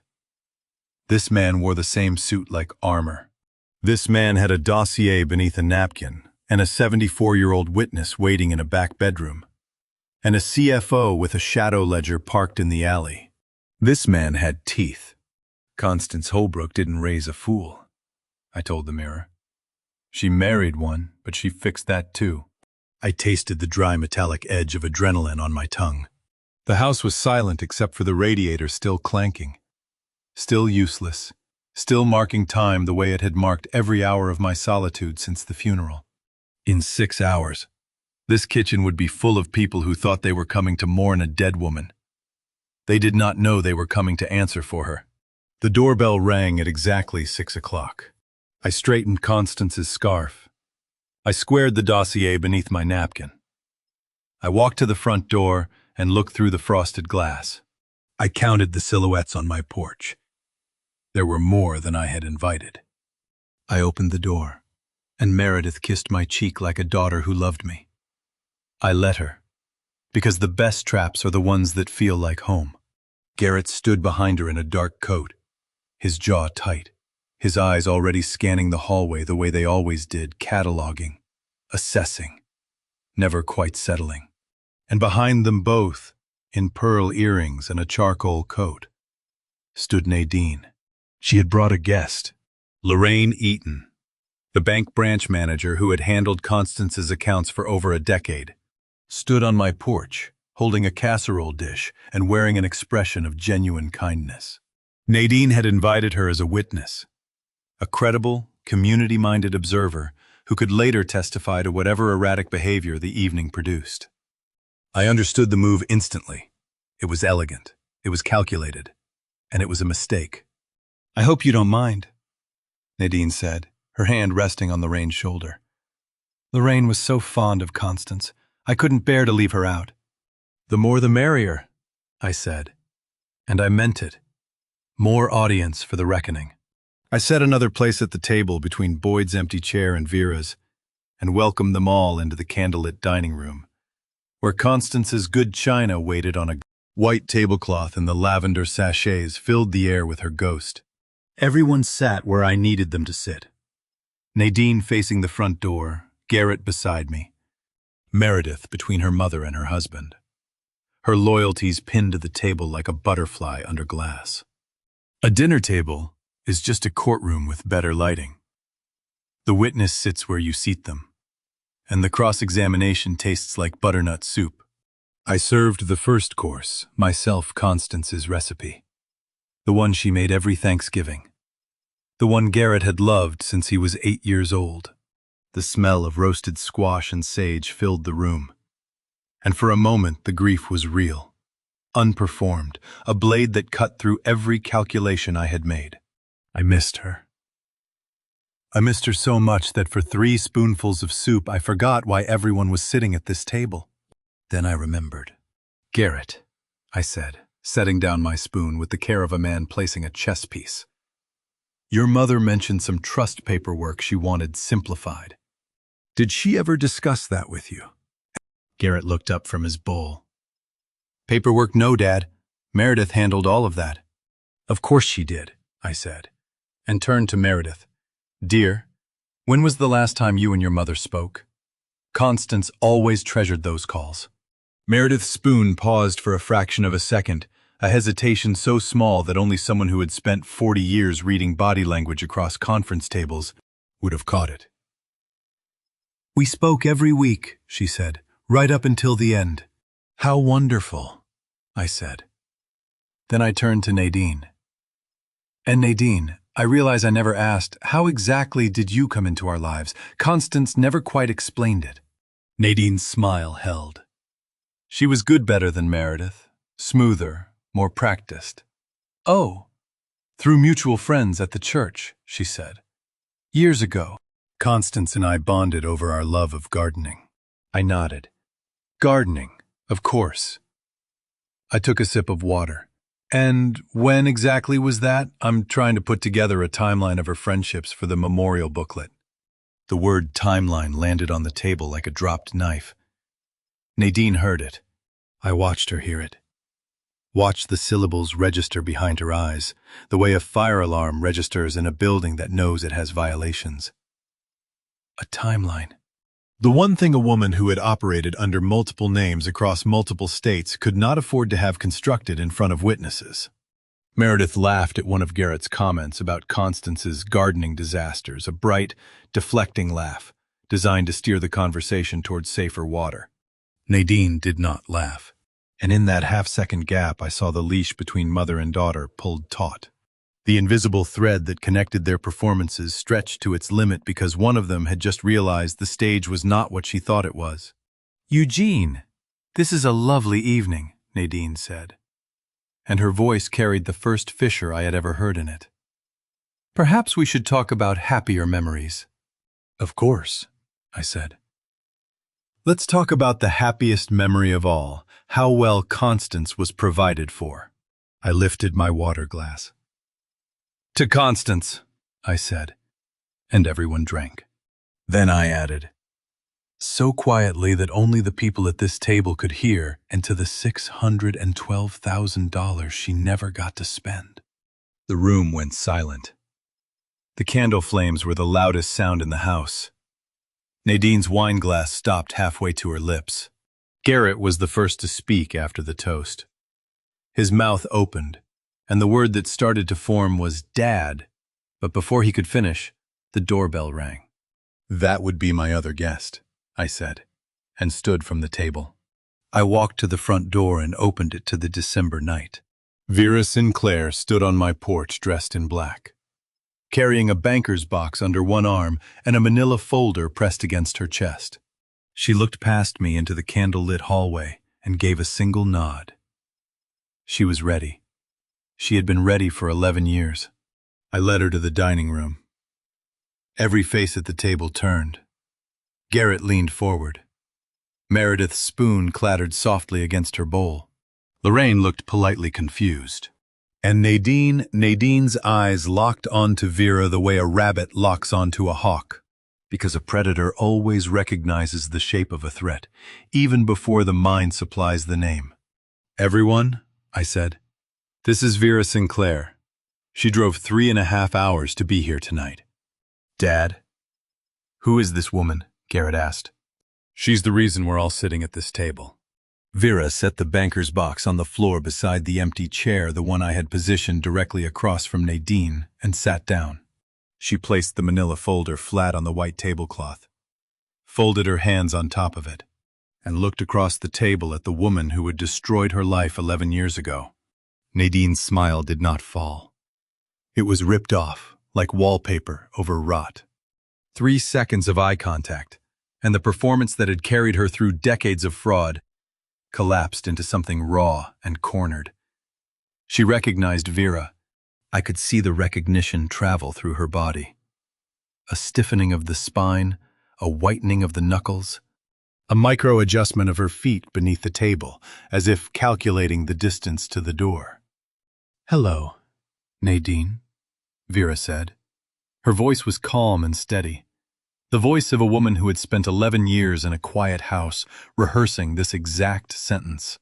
"Or do you still go by Colworth?" The name landed on the table like a grenade. Garrett looked from Vera to Nadine. Meredith's hand found her mother's arm under the table. Lorraine sat perfectly still, her casserole forgotten, her eyes wide. "I don't know what you're talking about," Nadine said. "I've never seen this woman in my life." "You took $380,000 from my family," Vera said, and her hands did not shake at all. "You had me declared incompetent. And you used the same lawyer, Raymond Hargrove, who filed the petition against this man last week." 11 years Vera had rehearsed this moment in a quiet house outside Harrisburg, boxes in the basement, a bag packed by the bedroom door. And when the moment finally came, she delivered it with the precision of a woman who had stopped being afraid a long time ago and had simply been waiting for someone else to catch up. I reached beneath my napkin and pulled out the dossier Boyd's shadow ledger printouts. The routing number records, the matching Hargrove petitions. I spread them on the tablecloth beside Vera's folder.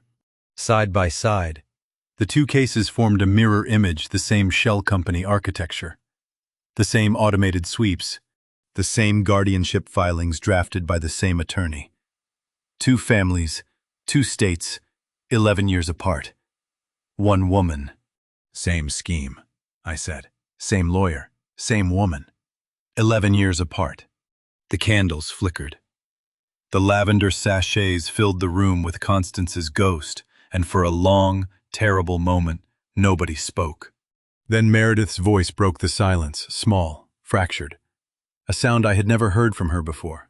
"Mother," she said, and the word came out like something she was tasting for the first time and finding bitter. "Mother, what are they talking about?" Nadine did not answer her daughter. She was staring at the documents on the tablecloth. The twin petitions, the matching routing numbers, the evidence trail that connected a dead shell in Virginia to an active drain in Pennsylvania, with her name written across both, like a signature she had never intended to leave. She reached for her wine glass. It was a reflex, not a choice, the hand reaching for something familiar while the mind processes something impossible. Her grip failed. The glass hit the edge of the table and shattered, red wine spreading across the white tablecloth like a stain that could never be taken back, bleeding into the edges of the documents, soaking into the paper evidence of two ruined families. "That is impossible," Nadine whispered. But she was staring at the documents, not the broken glass. The shattered glass was still settling on the tablecloth when Nadine rose from her chair. Wine spread beneath the dossiers like a slow bruise, but she did not look down. She looked at Garrett. And when she spoke, her voice had shed every trace of the warm grandmother I had endured for 3 years. "Your father is not well, Garrett." She pressed both palms flat on the table, leaning forward. "This is exactly what I warned you about. He has invited a stranger into his home to accuse your family. A stranger." She jabbed a finger toward Vera without turning. "This woman is running a scam. She wants money. Can't you see that it—" The performance was remarkable. Tears appeared on schedule, pooling along her lower lashes, catching the chandelier light. Her chin trembled with calibrated fragility. She reached for Garrett's hand across the table, and I watched my son's face flicker with the old uncertainty, the gravitational pull of a woman who had practiced this scene until the tears came on command. Then Vera spoke. The same speech. Her voice was quiet, almost clinical. "Word for word, you said the same thing to my children 11 years ago." Nadine's manufactured sob caught mid-breath. "You told my daughter I was confused." Vera continued, folding her hands on the table. "You told my son I had been manipulated by a stranger. You cried exactly like that, the left eye first, then the right. I remember because my daughter described it to me afterward. And I thought no one cries that symmetrically unless they have rehearsed." The dining room went so quiet I could hear the kitchen faucet dripping 2 rooms away. Nadine's tears stopped as if someone had closed a valve. She opened her mouth. And for the first time since I had known her, nothing came out.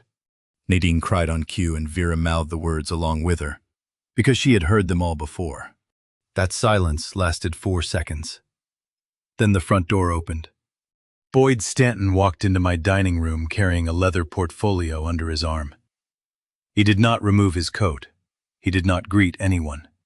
He crossed directly to the table, set the portfolio between the wine-stained dossiers, and unzipped it with the practiced efficiency of a man who had spent 30 years presenting quarterly audits to hostile boards. "Garrett." Boyd's voice was level, stripped of everything except professional authority. "I've been your CFO for 9 years. Every number on this table is real. I verified them myself." My son stared at him. "Boyd, you were part of this—" "I'm part of stopping it." The smell of the cooling roast had turned faintly sour, mixing with spilled wine and the metallic edge of adrenaline that I could taste on my own tongue. Meredith had not moved since Vera's entrance. She sat with her hands in her lap, eyes fixed on a point somewhere between the salt shaker and the end of her marriage. Boyd opened the portfolio. Inside were 14 pages I had already seen: routing confirmations, shell company registrations, the Colworth identity documents, Raymond Hargrove's duplicate filings across 2 states. But Boyd had added something new, a forensic reconciliation stamped with his professional seal. Cross-referencing every transaction against the firm's internal ledgers, Boyd had been Garrett's most trusted colleague for 9 years. And watching that trust transfer from son to father happened in a single sentence. $612,000, I said. And my voice sounded foreign to me, calm and precise, when everything inside me was shaking. Over 3 years, 2 active shell companies, 5 names on paper. 1 prior victim sitting at this table. The same lawyer filing identical paperwork. Your mother-in-law is a professional. This is what she does. I watched my son's jaw tighten. He picked up one of the routing confirmations, studied it, set it down. He picked up the Colworth identity page. He studied that too. Then he looked at Meredith. Did you know? 3 words. The quietest I had ever heard him speak. Meredith opened her mouth. I saw her throat work. Saw the breath gather and then nothing. No denial. No defense. No tears of her own.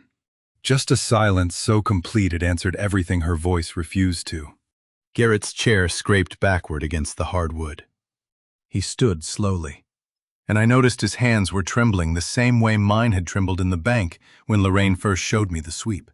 He looked at Meredith, then at Nadine, and something behind his eyes finished breaking. Nadine grabbed Meredith's arm and pulled her toward the hallway. My son moved faster. He stepped between them and the front door, blocking the exit with his body. And when he spoke, his voice sounded nothing like the boy I had raised. Nobody leaves. Not until I understand what my wife's family did to my mother. Meredith finally spoke, and the words that came out were not the ones I expected. Garrett stood with his back against the front door, arms rigid at his sides, blocking every exit. Nadine had frozen mid-step, with her hands still clamped around Meredith's wrist. The dining room smelled of cold roast and spilled wine and something sharper underneath the acrid scent of a family burning from the inside. I knew. 2 words. Meredith whispered them while staring at the tablecloth, and the room contracted around her voice like a fist. I knew money was being moved.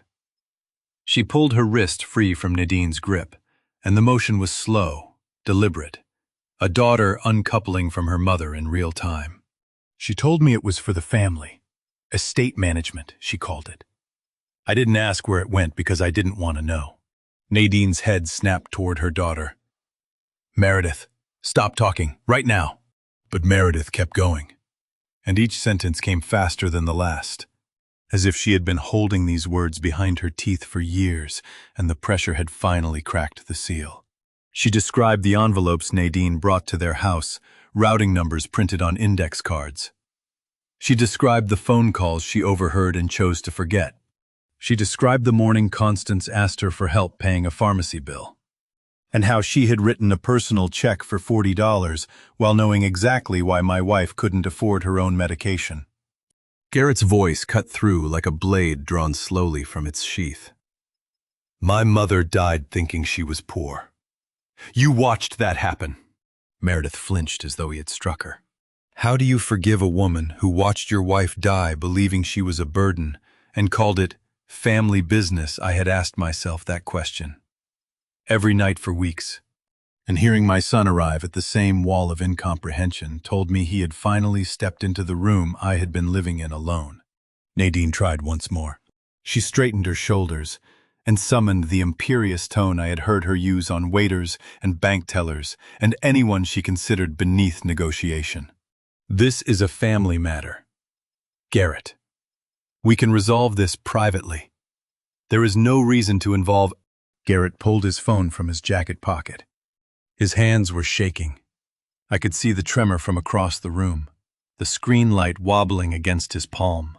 But his voice, when he spoke, was the steadiest thing in that house.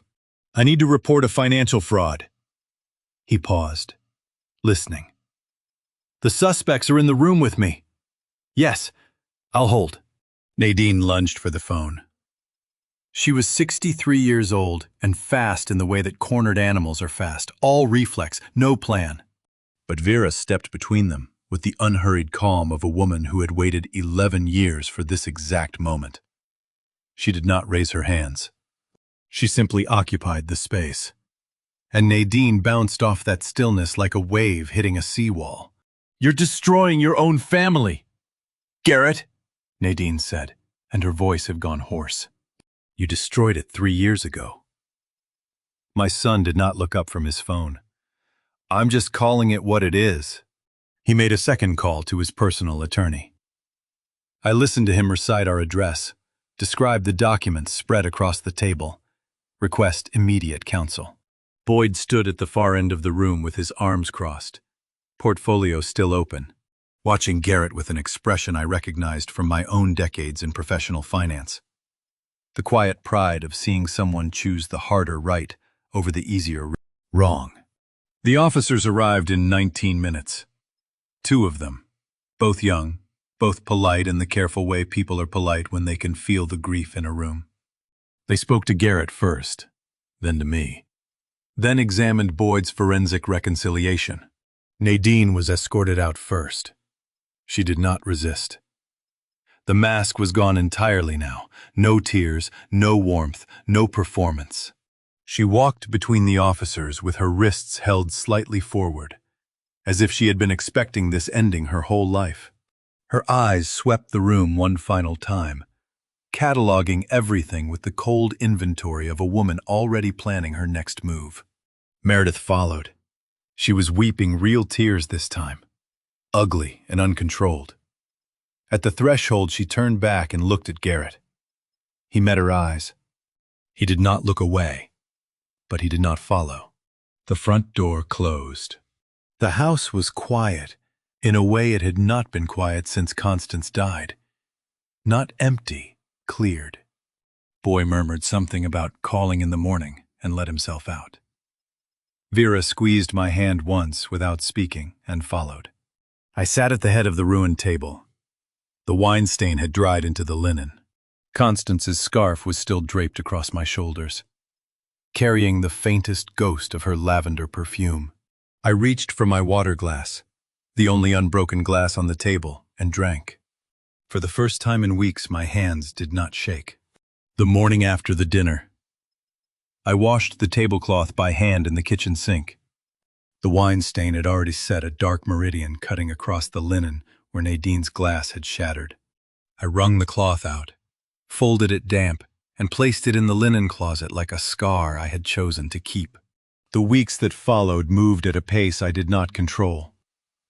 Local police transferred the case within 72 hours. A federal agent named Colleen Whitford sat across from me in my attorney's office the following Tuesday and laid out what their forensic team had already uncovered.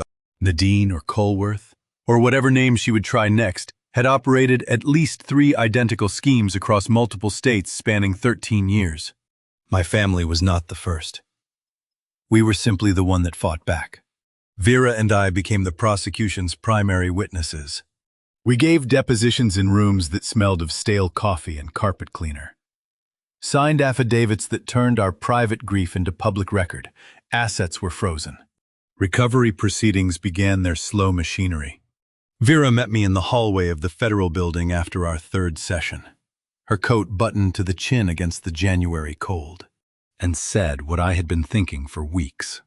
13 years, 3 families, and it took 2 stubborn old people and a box of receipts to stop her. I laughed, the first real laugh in months, and the sound echoed off the marble floor like something that had been locked in a closet and finally let out. Justice, it turns out, moves at the speed of paperwork. But after 3 years of being robbed in silence, I found I did not mind the wait. Garrett appeared at my front door on a Saturday morning in late January. No phone call, no warning. He stood on the stoop in a wrinkled jacket, unshaved, 10 pounds lighter than the last time I had seen him across a dining table strewn with evidence. His left hand hung at his side, and I noticed the bare ring finger before I noticed anything else. I stepped aside and let him in without a word. He sat at the kitchen table, the same room, a different season, and wrapped both hands around the coffee mug I set in front of him. Steam rose between us.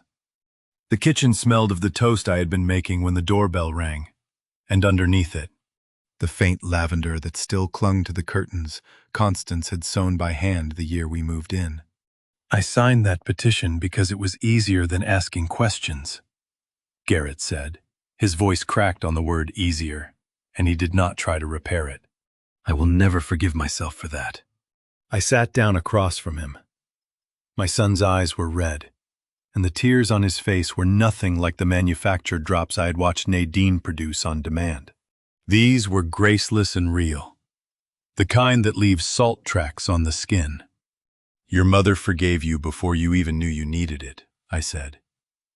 That is who she was. Garrett sat where Nadine had sat 3 weeks earlier. But the chair held a different weight now, not the weight of a predator rehearsing her lines, but of a son learning how to carry the truth without letting it crush him. He drank his coffee. Then he set down the mug and straightened in his chair with the careful posture of a man about to make an offer he believed was generous. At least let me move you somewhere safer. A penthouse, downtown doorman, security, everything. I can have it ready in 2 weeks. I looked around my kitchen. The chip tile above the stove where Constance had dropped a cast iron pan in 1994.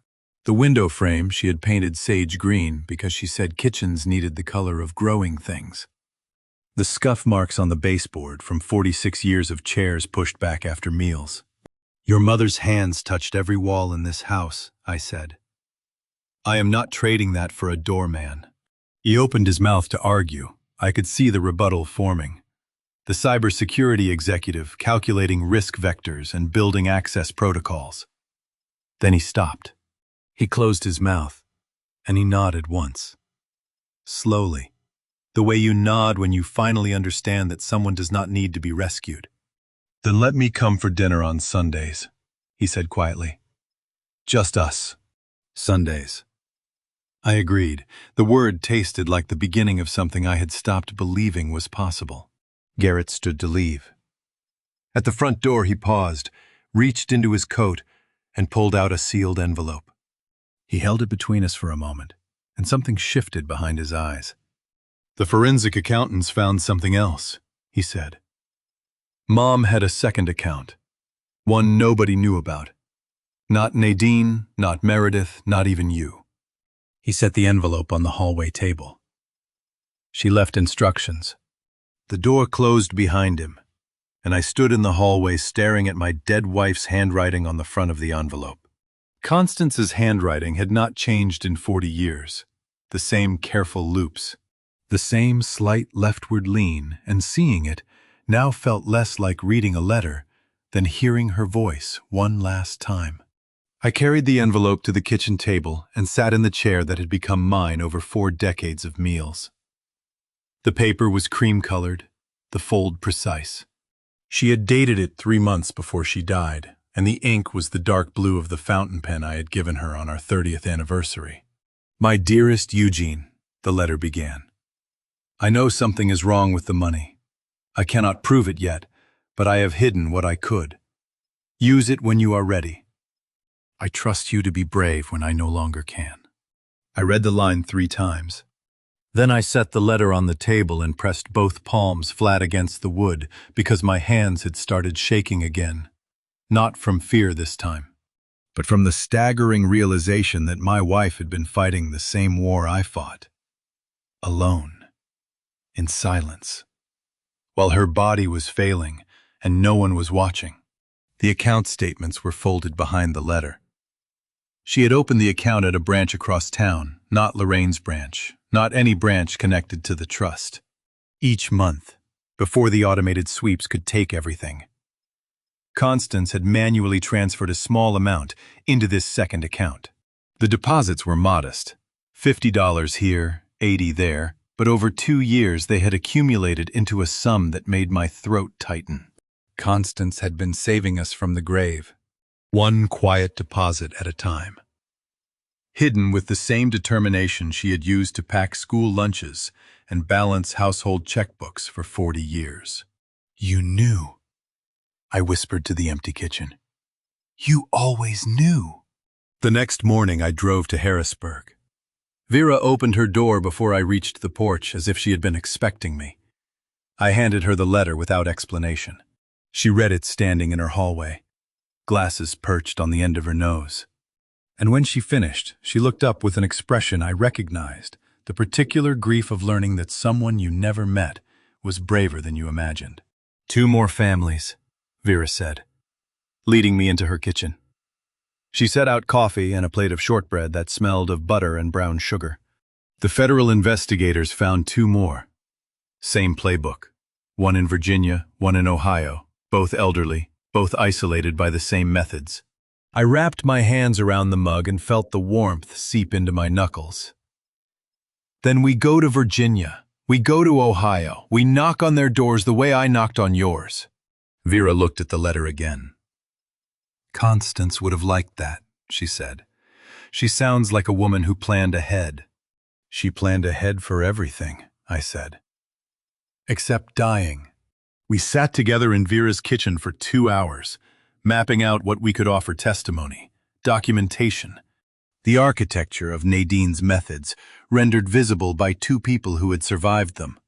By the time I left, the afternoon light had turned the color of weak tea, and something that had been clenched inside my chest for months had loosened by a single, crucial degree. What do you call a man who lost his wife, his savings, and his dignity in the same year, and got back everything except the one person who mattered most? I did not have a word for it, but I was learning to live inside the question. The final recovery documents waited at the attorney's office on a Tuesday morning at the end of January. I signed where I was told to sign. The stolen funds, every dollar the forensic team had traced through the shell companies and frozen accounts, were returned in full, along with Constance's hidden reserve. The attorney shook my hand and said the words I had spent months imagining. "Full recovery confirmed. Every dollar accounted for." Garrett drove me home. He was quiet in the car, both hands on the wheel, and I noticed again the bare ring finger. "The divorce was finalized this morning," he said without looking at me. "I signed the papers before I came here. Are you all right?" "No." He pulled to the curb outside the row house and put the car in park. "But I'm honest. That's better." We sat in the car, listening to the engine tick as it cooled. The row house looked the same as it always had, brick, narrow, unremarkable. But I saw it differently now, the way you see a foxhole after the shelling stops. "Dad," Garrett said, staring at the steering wheel. "There's one more thing in Mom's letter you should read again. The last line." I unfolded the letter from my coat pocket. The last line, written in Constance's steady hand beneath her signature, read, "P.S. Check the garden, beneath the roses. I left you something that is not money." The thing beneath the roses was a tin box, rusted at the hinges and buried shallow enough that my fingers found it before the cold had time to numb them. I knelt in the frozen garden in late January, dirt under my nails, breath clouding the air, and pried the lid open. Inside was our wedding photograph. Constance at 25. Me at 25. Standing on the courthouse steps with our whole lives uncounted ahead of us and a folded note in her handwriting. 4 words. "Remember who you were before you were afraid." I held that photograph against my chest until the cold drove me inside. By spring the garden had thawed, and so had I. On a Tuesday morning in April, I tied an apron over Constance's wool scarf and walked through the side entrance of the community church food pantry in Lawrenceville. The coordinator handed me a ladle and pointed to the soup station. 6 months earlier, I had stood on the other side of this counter with my coat zipped to my chin, praying no one from the old neighborhood would recognize me. Now I stood behind the steam trays and called every person in line by name, because I remembered what it felt like when no one did. A woman near the front of the line tilted her head at me. "Mr. Holbrook, you used to stand on this side." "I did," I said, filling her bowl. "And someone handed me soup without asking why I needed it. Now it is my turn.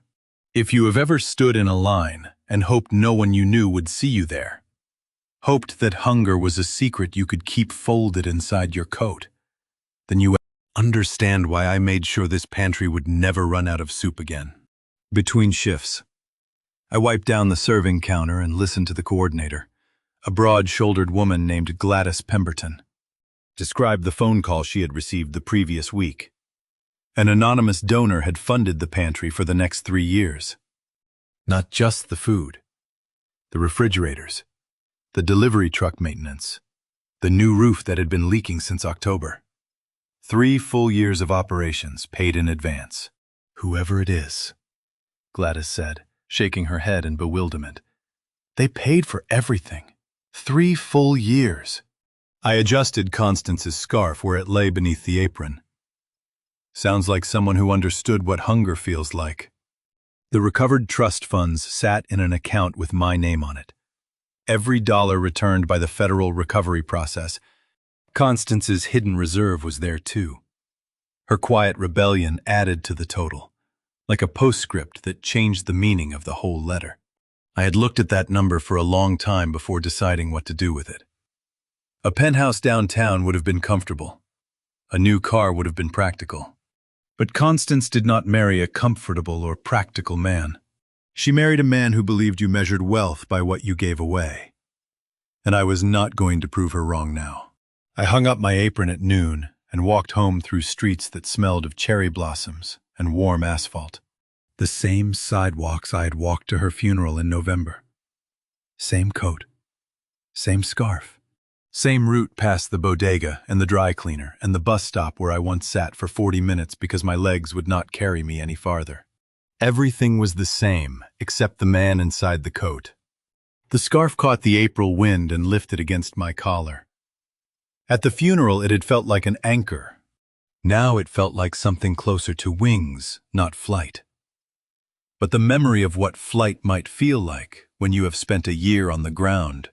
I passed the church where we held the service. I passed the row of parked cars where Garrett had told me about the deposits I never made.